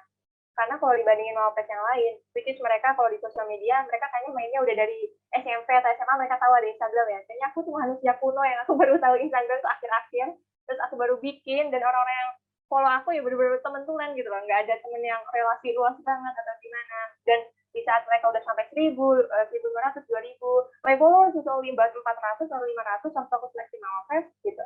Tapi itu jadi insecure kan pada akhirnya, kayak relasi aku kok gini-gini amat ya, padahal aku mau fresh, like gimana orang bakal lihat aku. And then I remind myself bahwa yang poin terpenting dari relasi itu not just about the quantity atau kuantitasnya, tapi it's more about the quality. Jadi kalau kalian bilang, aduh relasi aku kayaknya dikit banget nih, itu lebih kepada maintain gimana kalian bisa punya relasi yang sebegitu jumlahnya, which is maybe itu sebenarnya appropriate atau sesuai dengan diri kalian. Karena kalau aku suka itu kalau punya relasi yang benar-benar on point, aku relasi ke dia dalam konteks apa, bukan yang tidak on point gitu ya. Dan pada akhirnya karena relasi aku tuh semuanya on point dan orang-orang itu tahu siapa aku, jadi aku di dalam di luar, aku kerja atau nggak kerja ya begini, kalau aku orangnya to the point orang udah tahu, aku orangnya gila kerja orang udah tahu. People do have a lot of dedication to vote me waktu aku di Mawapres. Somehow aku menang Mawapres favorit dengan vote paling tinggi di antara Mawapres lainnya, which is mereka sebenarnya join BEM, join ini, join itu, dan sometimes itu bikin aku questioning myself lagi. Oh ternyata bisa ya, aku ternyata relasiku tuh bekerja. It is because people know you for who you truly are, dan mereka believe in you. Jadi kalau punya relasi itu, nggak usah insecure, misalkan, relasi aku nggak banyak, emang kamu pede punya relasi banyak, emang kamu mau se-extrovert itu untuk keluar dan say hi ke mereka semua. In my case, I don't. Aku nggak suka begitu, aku nggak suka yang terlalu extrovert dalam konteks di luar keilmuan ya. Jadi kalau aku extrovert, it's just about keilmuan atau aku sharing seperti itu. Makanya bukan cuma tentang kuantitasnya tapi kualitinya. Even if kalian punya 100 teman tapi kalian do business, terus mereka semua tahu kalau you are a good cooker, dan aku percaya 100 itu bakal benar-benar bekerja. Rather than kamu punya 1.000 koneksi, terus kamu masak gitu, tapi orang nggak benar-benar into your relation, dan menurut aku kalian nggak dapat untung anyway gitu loh. Jadi tips buat aku tentang relasi adalah kalian harus tahu kalian suka relasi yang macam apa.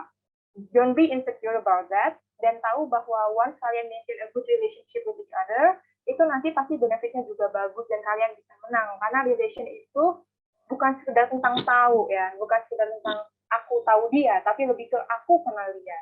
Apapun yang terjadi sama Yohana, aku tahu Yohana itu kayak gimana. Kamu nuduh Yohana itu nggak asik, kamu nuduh Yohana itu anaknya pemalas, aku tahu kenapa dia malas, aku tetap mau temenan sama Yohana. That is the true meaning of relation gitu. Jadi nggak usah insecure kalau misalkan relasinya sedikit atau mungkin kurang suka konteks relasi yang lain, karena the true meaning of relation itu bukan hanya kuantitasnya, tapi juga the quality behind the relationship itself. Kayak gitu sih aku, Yohana.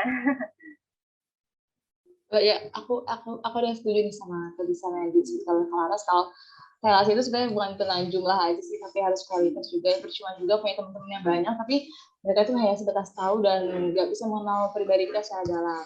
Oke, makasih Kalaras atas jawabannya. Ya.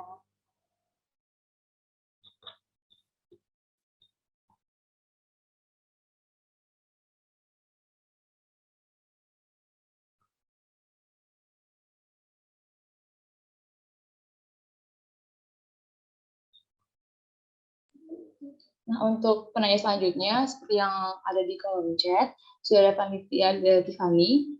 Untuk Tiffany dipersilakan untuk on mic. Baik, sebelumnya terima kasih untuk MC yang mempersilahkan saya untuk menyampaikan pertanyaan. Mungkin pertanyaan saya ini agak out of topic ya Kak, tapi pertanyaannya simple, tapi saya yakin bahwa semua orang itu mengalami ini dan struggle gitu dengan akan hal ini seperti itu. Waktu kuliah ini tuh kita kan dihadapkan dengan banyak urusan ya Kak, misalnya urusan kuliah, terus lomba juga, terus ada beberapa dari kita mungkin ada yang sambil kerja gitu, dan aku juga beberapa kali mengalami hal itu dan kayak masih agak berantakan gitu sih Kak. Nah setelah aku tadi lihat CV dari Kak Laras, Kak Aul tadi kan kayak banyak banget ikut lomba, kayak menang juga, terus ya banyak gitu, kayak produktif banget gitu waktu kuliahnya ini. Nah menurut Kak Laras sendiri tuh tips dan trik buat time management waktu kuliah ini tuh kayak gimana sih Kak? Karena ini kan hal yang basic, tapi itu orang-orang itu kayak masih suka struggle gitu akan hal ini Kak. Mungkin bisa sharing-sharing tentang time managementnya Kak Laras. Terima kasih Kak. Oke, langsung dijawab ya ini. Satu hal yang perlu kalian tahu kalau kalian menganggap mahasiswa kayak aku atau Aul is sangat ideal. Jadi kita jadwal tidur ideal, makan ideal, olahraga ideal, everything is ideal. Itu bullshit.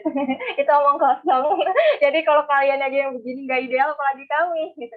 Kadang kami juga di grup lomba itu ya, kami marah-marah. Jadi kalian lihat pas tahu, jangan hanya lihat yang bagusnya ya. Kita juga marah-marah. Kayak tiba-tiba ada dosen yang kita udah punya schedule lagi, tiba-tiba dosennya deadline-nya dimajuin, atau tiba-tiba ada modul. Dan this is the funny thing tentang UAS akhir-akhir ini. UASku itu salah satunya modul. Jadi aku ngerjain modul psikologi gitu. Nah, awalnya itu tidak ada template-nya. Awalnya tidak ada template-nya ya. Kan aku banyak kegiatan. Jadi aku udah ngerjain dan udah aku kumpulin gitu. Perasaan aku di chat line itu cuma terakhir itu chatnya cuma terima kasih Syafa, terima kasih gitu. Ya udahlah, nggak perlu dibuka. Just thank you ya. Ternyata beberapa hari kemudian itu ada notif dari asisten dosen bilang, list nama-nama berikut mengumpulkan modul tidak sesuai template. Nomor 1, Lara Safa. Sumpah Lara. Nah, itu kan ada nama aku tuh di tag tuh. Buka di grupnya. Ada apa nih? Ternyata aku tidak mengumpulkan modul sesuai template dan pada akhirnya aku dikurangi nilainya. It means manajemen aku buruk banget. Karena ya tadi itu di line aku cuma lihat kata-kata terima kasih. I think it's just the end of the chat gitu ya. Ternyata masih ada dan aku nggak sempet buka, nggak sempet tengok. Pertama yang perlu kalian tahu, kalau kalian nganggap itu sangat ideal, kalian salah. Pasti akan gila polanya gitu ya. Tapi kenapa kita bisa sustain dengan pola yang gila itu? Karena we do what we love gitu. Kalian tahu di konteks mencintai orang, ini ya, kita masuk ke passion. Di konteks mencintai orang, pacar kamu bisa jadi bikin kamu kesel atau bikin kamu gemes, atau kalian kan punya idol kamu kadang tingkahnya bodoh gitu ya. Siapa yang suka BTS? Yang suka V itu salah satu yang paling populer, itu tingkahnya konyol, bodoh gitu, tapi orang suka gitu ya. Kadang aku juga bertanya-tanya kenapa orang suka. Kenapa kamu sukanya V daripada RM? Dia lebih tegas, lebih ini, lebih itu. So people dan kerjaan kita itu pasti punya fluktuasi. Tapi karena fluktuasi itu, karena imperfectionnya, itu jadi kita suka. Kamu bakal tahu kamu on the right path di saat seberapa capek pun kamu happy, ya. Seberapa ngeselin pun pacar kamu happy diajak jalan-jalan sama dia, diajak ke BNS gitu ya. Ngeselin nanti enggak makan ini kita hujanan. Romance. Jadinya kayak di bawahnya juga romance gitu kan. Jadi satu tips kalau kamu mau tahu bagaimana apakah kamu sudah on the right path or not, sebanyak apapun kamu lelah, segila apapun jadwal kamu, secapek apapun kamu, sesakit apapun hatimu, once kamu masih ada percikan happiness di situ kayak iya ya gitu ya, you are on the right path, kamu ada di right path kamu. Karena passion itu menurut aku kombinasi antara kerja keras, cinta, dan kegigihan. Kamu kerja keras, jalan sama dia, terus kamu benar-benar cintai dia, tapi kamu nggak diperjuangin. Passion enggak, sama yang lain aja gitu kan. Sama kayak konteks kerjaan. Nah, biar manajemennya bagus, I think itu lebih mudah kalau kamu tahu kamu on the right path. Karena kamu, ibarat kata kalau kamu mau ketemu Ariel Noah dan situasinya tuh banjir gitu ya, tapi Ariel Noahnya udah datang gitu. Pilihan kamu nyebrangin banjirnya, apa kamu di rumah aja gitu. Kalau kamu sudah on the right path, apapun struggle-nya, you'll do it gitu loh. Kamu bakal ya udah gak peduli mau bahas sama apa, Ariel Noah cuy gitu ya. Kamu kayak Ariel Noah itu bener-bener fans aku 15 tahun gitu kan. Jadi first thing untuk manajemennya everything is good, itu kamu on the right path. Jadinya entah kenapa otak-otak kamu itu akan memberikan ide dan inspirasi yang banyak banget. Gimana caranya pokok harus gitu ya. Gimana caranya pokok harus, itu bakal ada. Dan itu sangat subjektif untuk masing-masing orang gitu. Kalau aku manajemen gitu ya, aku biasanya punya to-do list dan aku taruh di halaman depan. Jadi aku pasang widget gitu, aku pakai aplikasi khusus dan bukan Google Calendar, karena kalau Google Calendar kan ini ya, kesinkron ke email, sedangkan emailku sudah banyak omong kosong dari tugas-tugas kuliah dan aku sudah lelah gitu lihat notifikasi dari email. Jadi aku pakai aplikasi lain, ada to-do list, aku pasang widget, jadi setiap aku bangun, aku keinget jadwal-jadwal aku. Kalian nggak harus seserem itu, kalian bisa pakai cara yang lain. Dan maybe kalian bisa pasang kuantitas gitu ya. Jadi misalkan kalau aku tidur aku maunya 8 jam. Kalau misalkan ternyata malam itu aku cuma bisa tidur 5 jam, oke, aku bakal nyaur hutang aku 3 jam di waktu yang lain gitu misalkan. Terus konteks-konteks kayak gitu yang bakal bikin kalian nagih dan nagih. Kalau di konteks aku lomba banyak banget. Di lomba itu aku nggak ngafe, aku nggak happy, aku nggak jarang nonton YouTube, jarang nonton ini gitu. Karena I know apa yang aku mau lakuin dan aku never complain about that karena aku happy gitu. Jadi first thing first itu adalah make sure kalian on the right path. Kalau kalian ada path yang salah, kok aku komplain terus di sini, tapi minim happy-nya, cari yang lain, dia banyak yang lain. Yang kedua adalah on the right page itu bakal bikin kalian punya banyak ide, inspirasi, dan pada akhirnya kalian bisa manajemen diri sendiri. Kalau kalian butuh aplikasi, please install aplikasi untuk manajemen jadwal kalian. Dan I think kalau 3 itu bisa sustain, kalian bakal baik-baik saja. Ya, meskipun gila, tapi seems like baik-baik saja. Itu sih menurut aku. Oke, wah banyak banget ya insight-nya nih Kak Laras. Mungkin dari Tiffany bagaimana? Apa sudah bisa diterima? Sangat insightful sekali ya Kak. Aku juga ini sih tertarik sama poinnya Kak Lars tadi, kalau kita tuh harus sesuai sama passion, kita harus ada di jalan yang tepat buat bisa mencintai apa yang kita lakukan selama ini, kayak gitu sih Kak. Makasih banyak Kak Laras buat sharing-sharingnya. Ya, sama-sama. Nah, tadi udah ada pertanyaan juga nih dari Kak Hikam. Untuk Kak Hikam dipersilahkan untuk on mic. Oke, terima kasih Ratu dan Yohana. Suaraku kedengeran kan ya? Kedengeran, Kak. Oke, sebelumnya terima kasih banyak Kak Laras dan Kak Aul yang sudah menyampaikan luar biasa banyak insight-nya. Aku mau bertanya ke Mbak Laras sih sebentar. Masalah tadi kan sempat disinggung tentang kayak mental health-nya seperti itu di kuliah. Nah, kita nanti mau kuliah luring, mayoritas juga bakal balik lagi kuliah luring. Salah satu ini mungkin agak curhat sedikit, aku juga punya kekhawatiran yang besar gitu Kak. Aku kadang untuk mengatur pemikiranku itu agak sulit.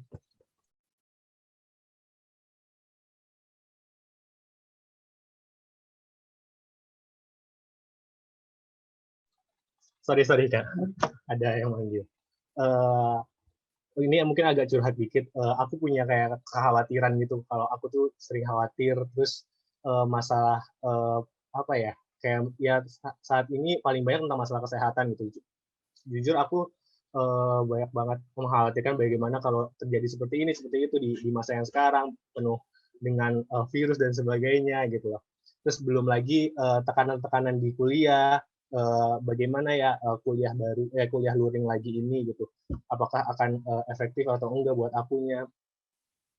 Aku juga selalu mempersiapkan, jujur khawatir banget masalah kesehatan itu. Jadi emang sebenarnya udah mempersiapkan segalanya, cuman kan virus itu tidak terlihat gitu ya Kak, tidak terlihat sama sekali. Jadi itu yang sering banget jadi khawatir. Terus belum lagi kuliahnya nanti bagaimana sendiri di sana, mungkin banyak yang merantau gitu. Nah, yang ingin aku tanyakan itu masalah kayak control our mind gitu sih Kak.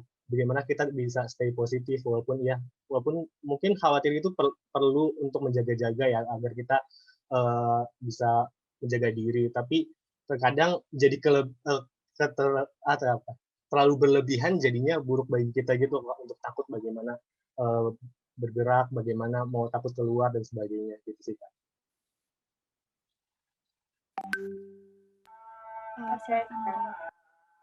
Di psikologi itu nanti kamu konsul ke teman psikologi aja ya. Di psikologi itu ada tipe-tipe orang yang dengan kepribadian yang berbeda. Kalau di konteks kalian itu kita ada orang yang tipenya investigatif, jadi dia lebih suka mikir. Maybe kami itu ke situ. So first, jangan merasa rendah diri gitu karena kekuatan itu. Justru kalau kamu di baris, maybe kamu memang orangnya tipikal intelektual yang jago di mikir kayak gitu ya. Tapi ya memang kalau kita sering mikir itu pasti jadi kendala di sisi yang lain. Nah, aku tuh punya semacam quote atau pernyataan-pernyataan yang selalu aku implementasikan sebagai prinsip. Salah satu contohnya itu adalah tidak peduli seberapa baik aku berusaha, jika terjadi terjadilah. Ya. Jadi aku pernah banget nih di konteks yang mungkin selain kesehatan ya, di konteks kayak lomba atau di konteks aku udah ngelakuin yang terbaik dalam hal nilai atau aku udah maintaining good relationship gitu, tapi somehow hasilnya nggak oke aja gitu. Dan aku nggak tahu itu kenapa, dan itu bikin aku sedih, bikin aku complain gitu. Tapi aku nggak mau terus-terusan berpikir ke sana, karena kalau sudah terjadi ya terjadilah. Makanya hal yang pertama aku tahu itu adalah meskipun kekhawatiran dan infeksi itu ada, tapi kapan kita bakal keinfeksi, kita keinfeksinya pas udah diinjek virus atau bukan, atau pas jangan-jangan kita keinfeksinya sebelum kita kena virus, atau bisa pas ini, pas itu. Terlalu banyak probabilitas yang ada di dunia untuk menciptakan kekhawatiranmu menjadi nyata. Jadi tidak perlu dipikirkan, karena probabilitas yang ada di dunia untuk menciptakan kekhawatiran kita menjadi nyata, itu selalu ada. Mau kamu pikirkan, mau tidak kamu pikirkan, itu bakal selalu ada. Begitu Hikam mikirnya, aku nanti kalau virus pas di kos, gimana ya, karena kosnya kurang bersih misalkan. Jangan kan di kos, kamu berangkat ke kos bisa keinfeksi virus gitu kan. Jadi don't think too much about it, karena mau kamu pikirkan atau tidak, probabilitasnya akan selalu ada di dunia ini ya, miliaran probabilitas.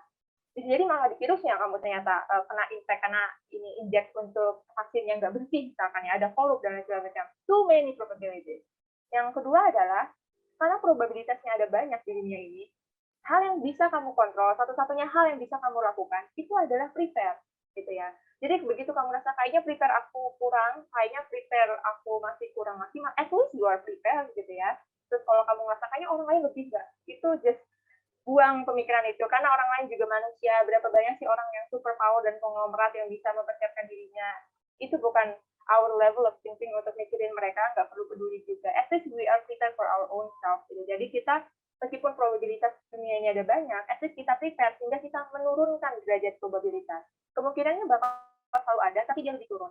Nah, yang ketiga adalah, kalau misalkan mikir, aku harus share kesehatan, aku harus share kuliah, aku harus share ini itu.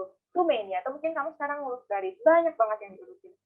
Aku selalu percaya, dan ini aku sebar kemanapun aku belajar seminar, orang yang tidak melakukan hal seperti kamu tidak akan sekeren kamu, sehebat kamu, sejaya kamu. Jadi kalau aku sekarang take responsibility misalkan di garis, dan orang lain nggak take, sehingga mereka punya lebih banyak freedom, yes, silakan happy dengan freedom Anda, tapi Anda tidak punya sertifikat kepanitiaan seperti saya, Anda tidak punya pengalaman MC seperti Yohana, seperti Ratu, Anda tidak punya pengalaman problem solving seperti saya. Jadi di keputusan hidup itu pasti ada plus minus, sama kayak kakak ambil banyak banget kegiatan, ada probabilitas IPK aku turun, atau tiba-tiba aku dapat nilai C, meskipun aku mengusahakan diri sebaik mungkin.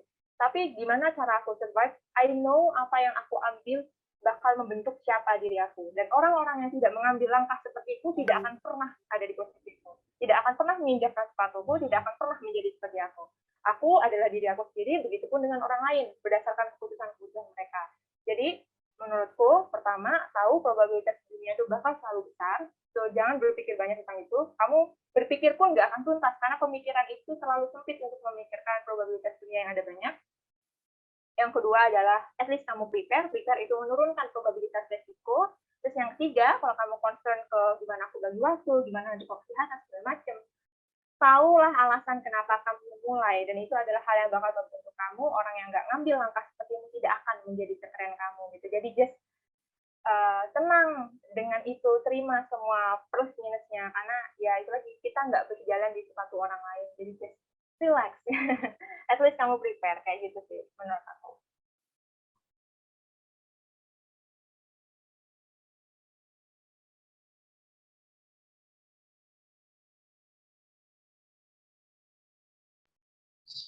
Terima kasih banyak jawabannya Kak Laras. Bagaimana dengan Kak Hikam, Kak, responnya atas jawaban dari Kak Laras? Luar biasa, terima kasih banyak Mbak Laras atas insight-nya, luar biasa, helpful banget. Terima kasih banyak sudah terjawab. Terima kasih Kak Laras, terima kasih juga pada Kak Hikam. Baiklah, karena sesi kedua ini sudah dapat dicukupkan, kami juga ingin mengucapkan terima kasih banyak nih kepada Kak Laras dan juga kepada teman-teman semua yang sudah bertanya. Semoga seperti yang sebelumnya, apa yang bisa disampaikan oleh Kak Laras juga itu bisa bermanfaat untuk teman-teman semua yang setelah selesai dari acara ini. Nah, untuk acara selanjutnya kita akan mendengarkan closing statement dari pembicara kita, yaitu Kak Aulia serta Kak Laras. Dan mungkin untuk pembicara yang pertama bisa dari Kak Aulia terlebih dahulu, baru kemudian akan dilanjutkan oleh Kak Laras.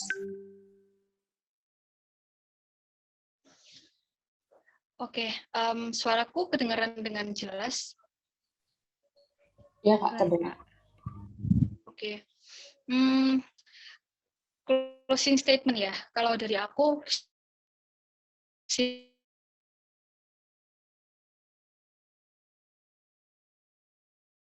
simple, perubahan itu apakah hari ini atau di masa depan itu akan bisa kita kontrol, atau variabel yang nggak bisa kita kontrol.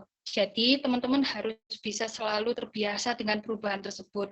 Yang bisa kita lakukan adalah tidak stuck dengan kondisi yang menyamankan diri kita sendiri. Tapi kita juga harus berani buat mengambil kondisi di mana kita tuh nggak nyaman, dan kita harus bisa beradaptasi agar bisa nyaman dengan kondisi itu, agar kita tuh bisa jadi pribadi yang selalu nyaman dan enjoy pada kondisi apapun, entah itu pada kondisi yang dimana kita itu dienakin, kita bisa rebahan, leha-leha dan lain-lain, tapi kita juga bisa nyaman di kondisi dimana kita tertekan dan under pressure, kayak gitu.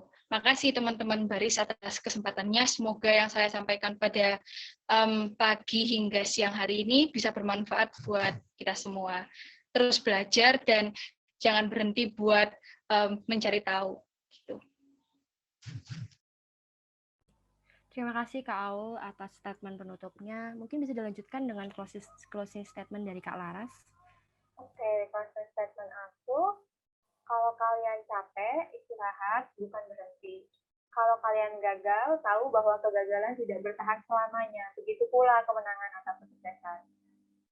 Berjuanglah, karena suatu hari nanti di masa depan, kalian akan berterima kasih atas keputusan-keputusan yang kalian buat hari ini. Ingat kenapa kalian memulai, tetap berjuang, one day kalian akan sangat berterima kasih, sama seperti kalian berterima kasih setelah berjuang masuk UB dan akhirnya bisa ikut seminar pada hari ini. So, semangat teman-teman semuanya, semangat Baris.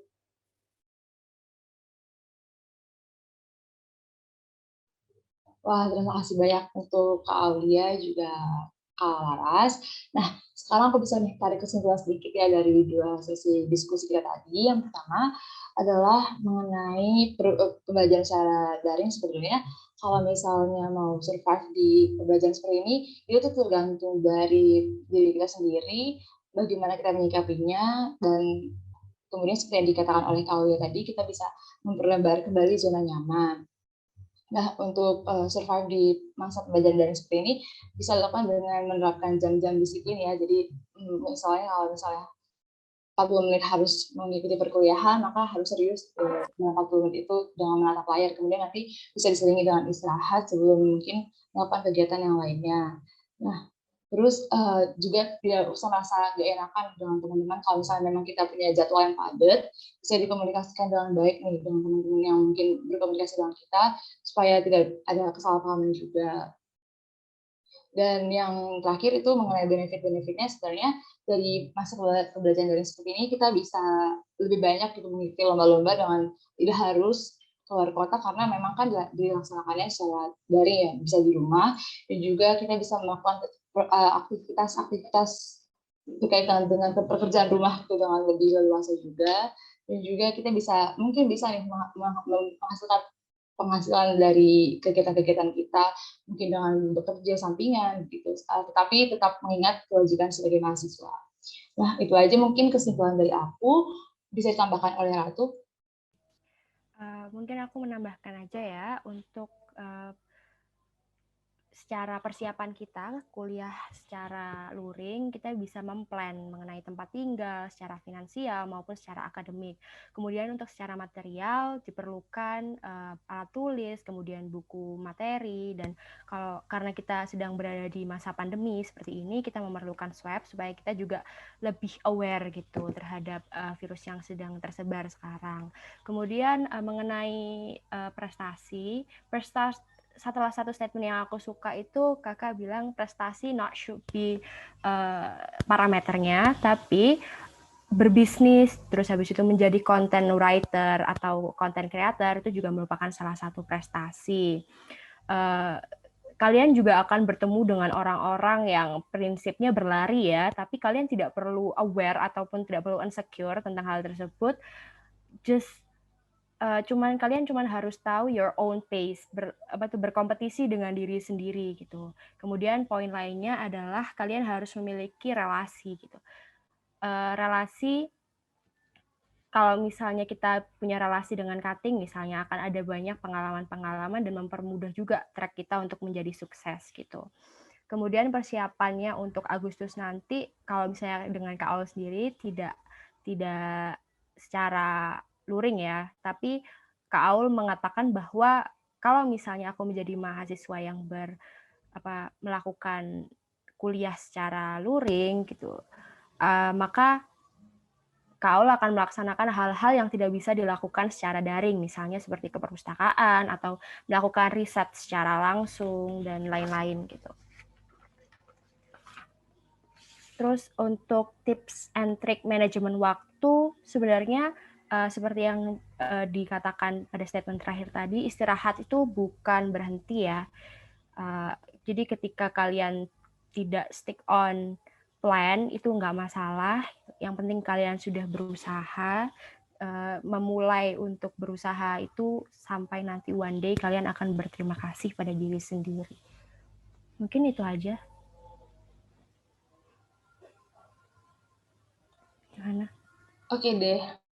Aduh, gak kerasa sih, Nat. Kita udah hampir 1 jam lebih nih diskusi, terus ngobrol-ngobrol bareng juga sama Kak Aulia dan Kak Laras. Terus teman-teman juga yang udah bergabung dalam Zoom meeting ini. Tapi sayang banget nih, acara BRB kali ini harus dicukupkan dulu karena ada keterbatasan waktu. Tapi untuk teman-teman semua, jangan khawatir, karena kita masih ada rangkaian bincang ringan baris volume 2. Jadi untuk teman-teman lain diharapkan untuk menunggu rangkaian berikutnya ya. Tapi sebelum kita sampai ke penghujung acara, aku punya pengumuman penting nih untuk teman-teman yang udah bergabung hari ini. Wah, pengumuman apa tuh, Rat? Kayaknya penting banget nih. Jadi kita punya penghargaan Best Participants untuk teman-teman yang berpartisipasi aktif dalam Bincang Ringan Baris volume 1 ini. Pada penasaran nggak nih? Aduh, kira-kira siapa nih? Mungkin untuk panitia bisa dipersiapkan.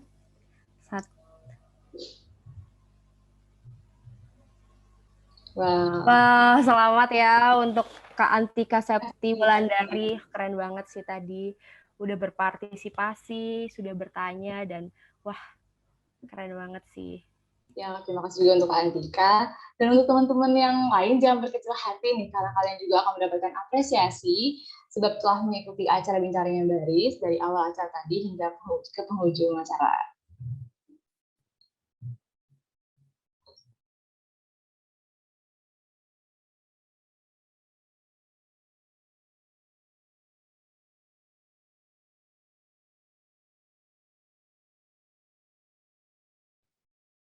Tapi nggak afdol kan kalau misalnya kita nggak mengabadikan momen-momen berharga di mana kita nih bisa ngobrol langsung, terus berdiskusi juga sama dua serkan divisif, Kak Aulia sama Kak Laras juga. Jadi dimohon untuk teman-teman yang untuk teman-teman on cam jika tidak ada kendala, dan untuk teman-teman panitia mungkin bisa diambil alih.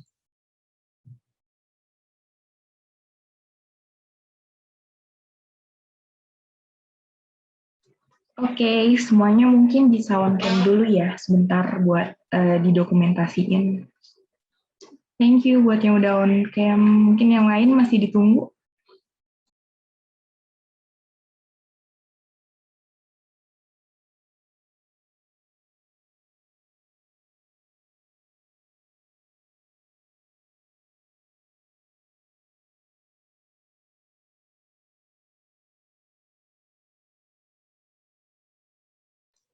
Oke, mungkin bisa langsung aku screenshot aja ya.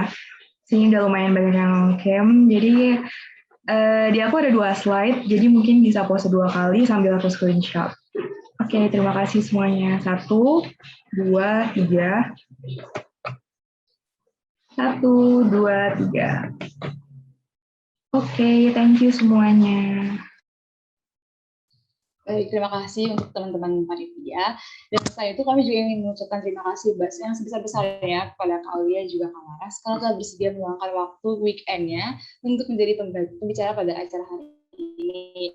Dan seperti apresiasi yang lainnya, kami juga mempersiapkan apresiasi untuk Kak Aulia serta Kak Laras karena telah meluangkan waktunya juga untuk berdiskusi bersama kami. Dan untuk teman-teman panitia mungkin bisa ditampilkan juga sertifikat kepada Kak Aulia dan juga Kak Laras.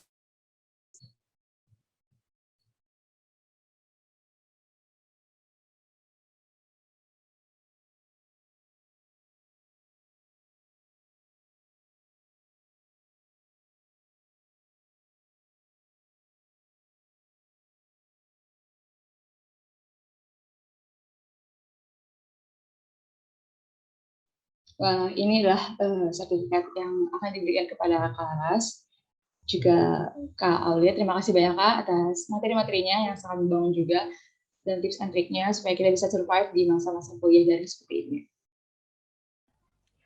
Terima Terima kasih juga kepada teman-teman atas partisipasinya hari ini. Jangan lupa untuk mengisi presensi yang telah disediakan oleh panitia di kolom chat. Dan jangan lupa juga untuk men-screenshot layar sebagai syarat untuk presensi. Wah, cukup sekian mungkin ya diskusi kita pada hari ini. Makasih banyak untuk teman-teman juga dan untuk panitia serta pembicara kita pada hari ini. Kami selaku moderator mohon maaf apabila selama acara berlangsung terdapat kesalahan dalam perkataan atau perbuatan yang tidak berkenan. Nah, kami mewakili panitia yang bertugas, kami undur diri untuk acara hari ini. Wassalamualaikum warahmatullahi wabarakatuh. Selamat siang semuanya. Terima kasih semuanya. Terima kasih semuanya.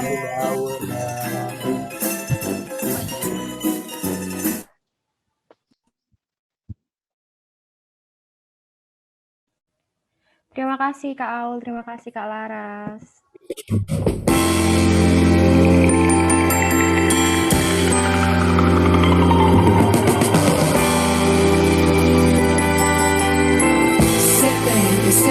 Say, baby, what you doing? Where you at? Oh, you got plans.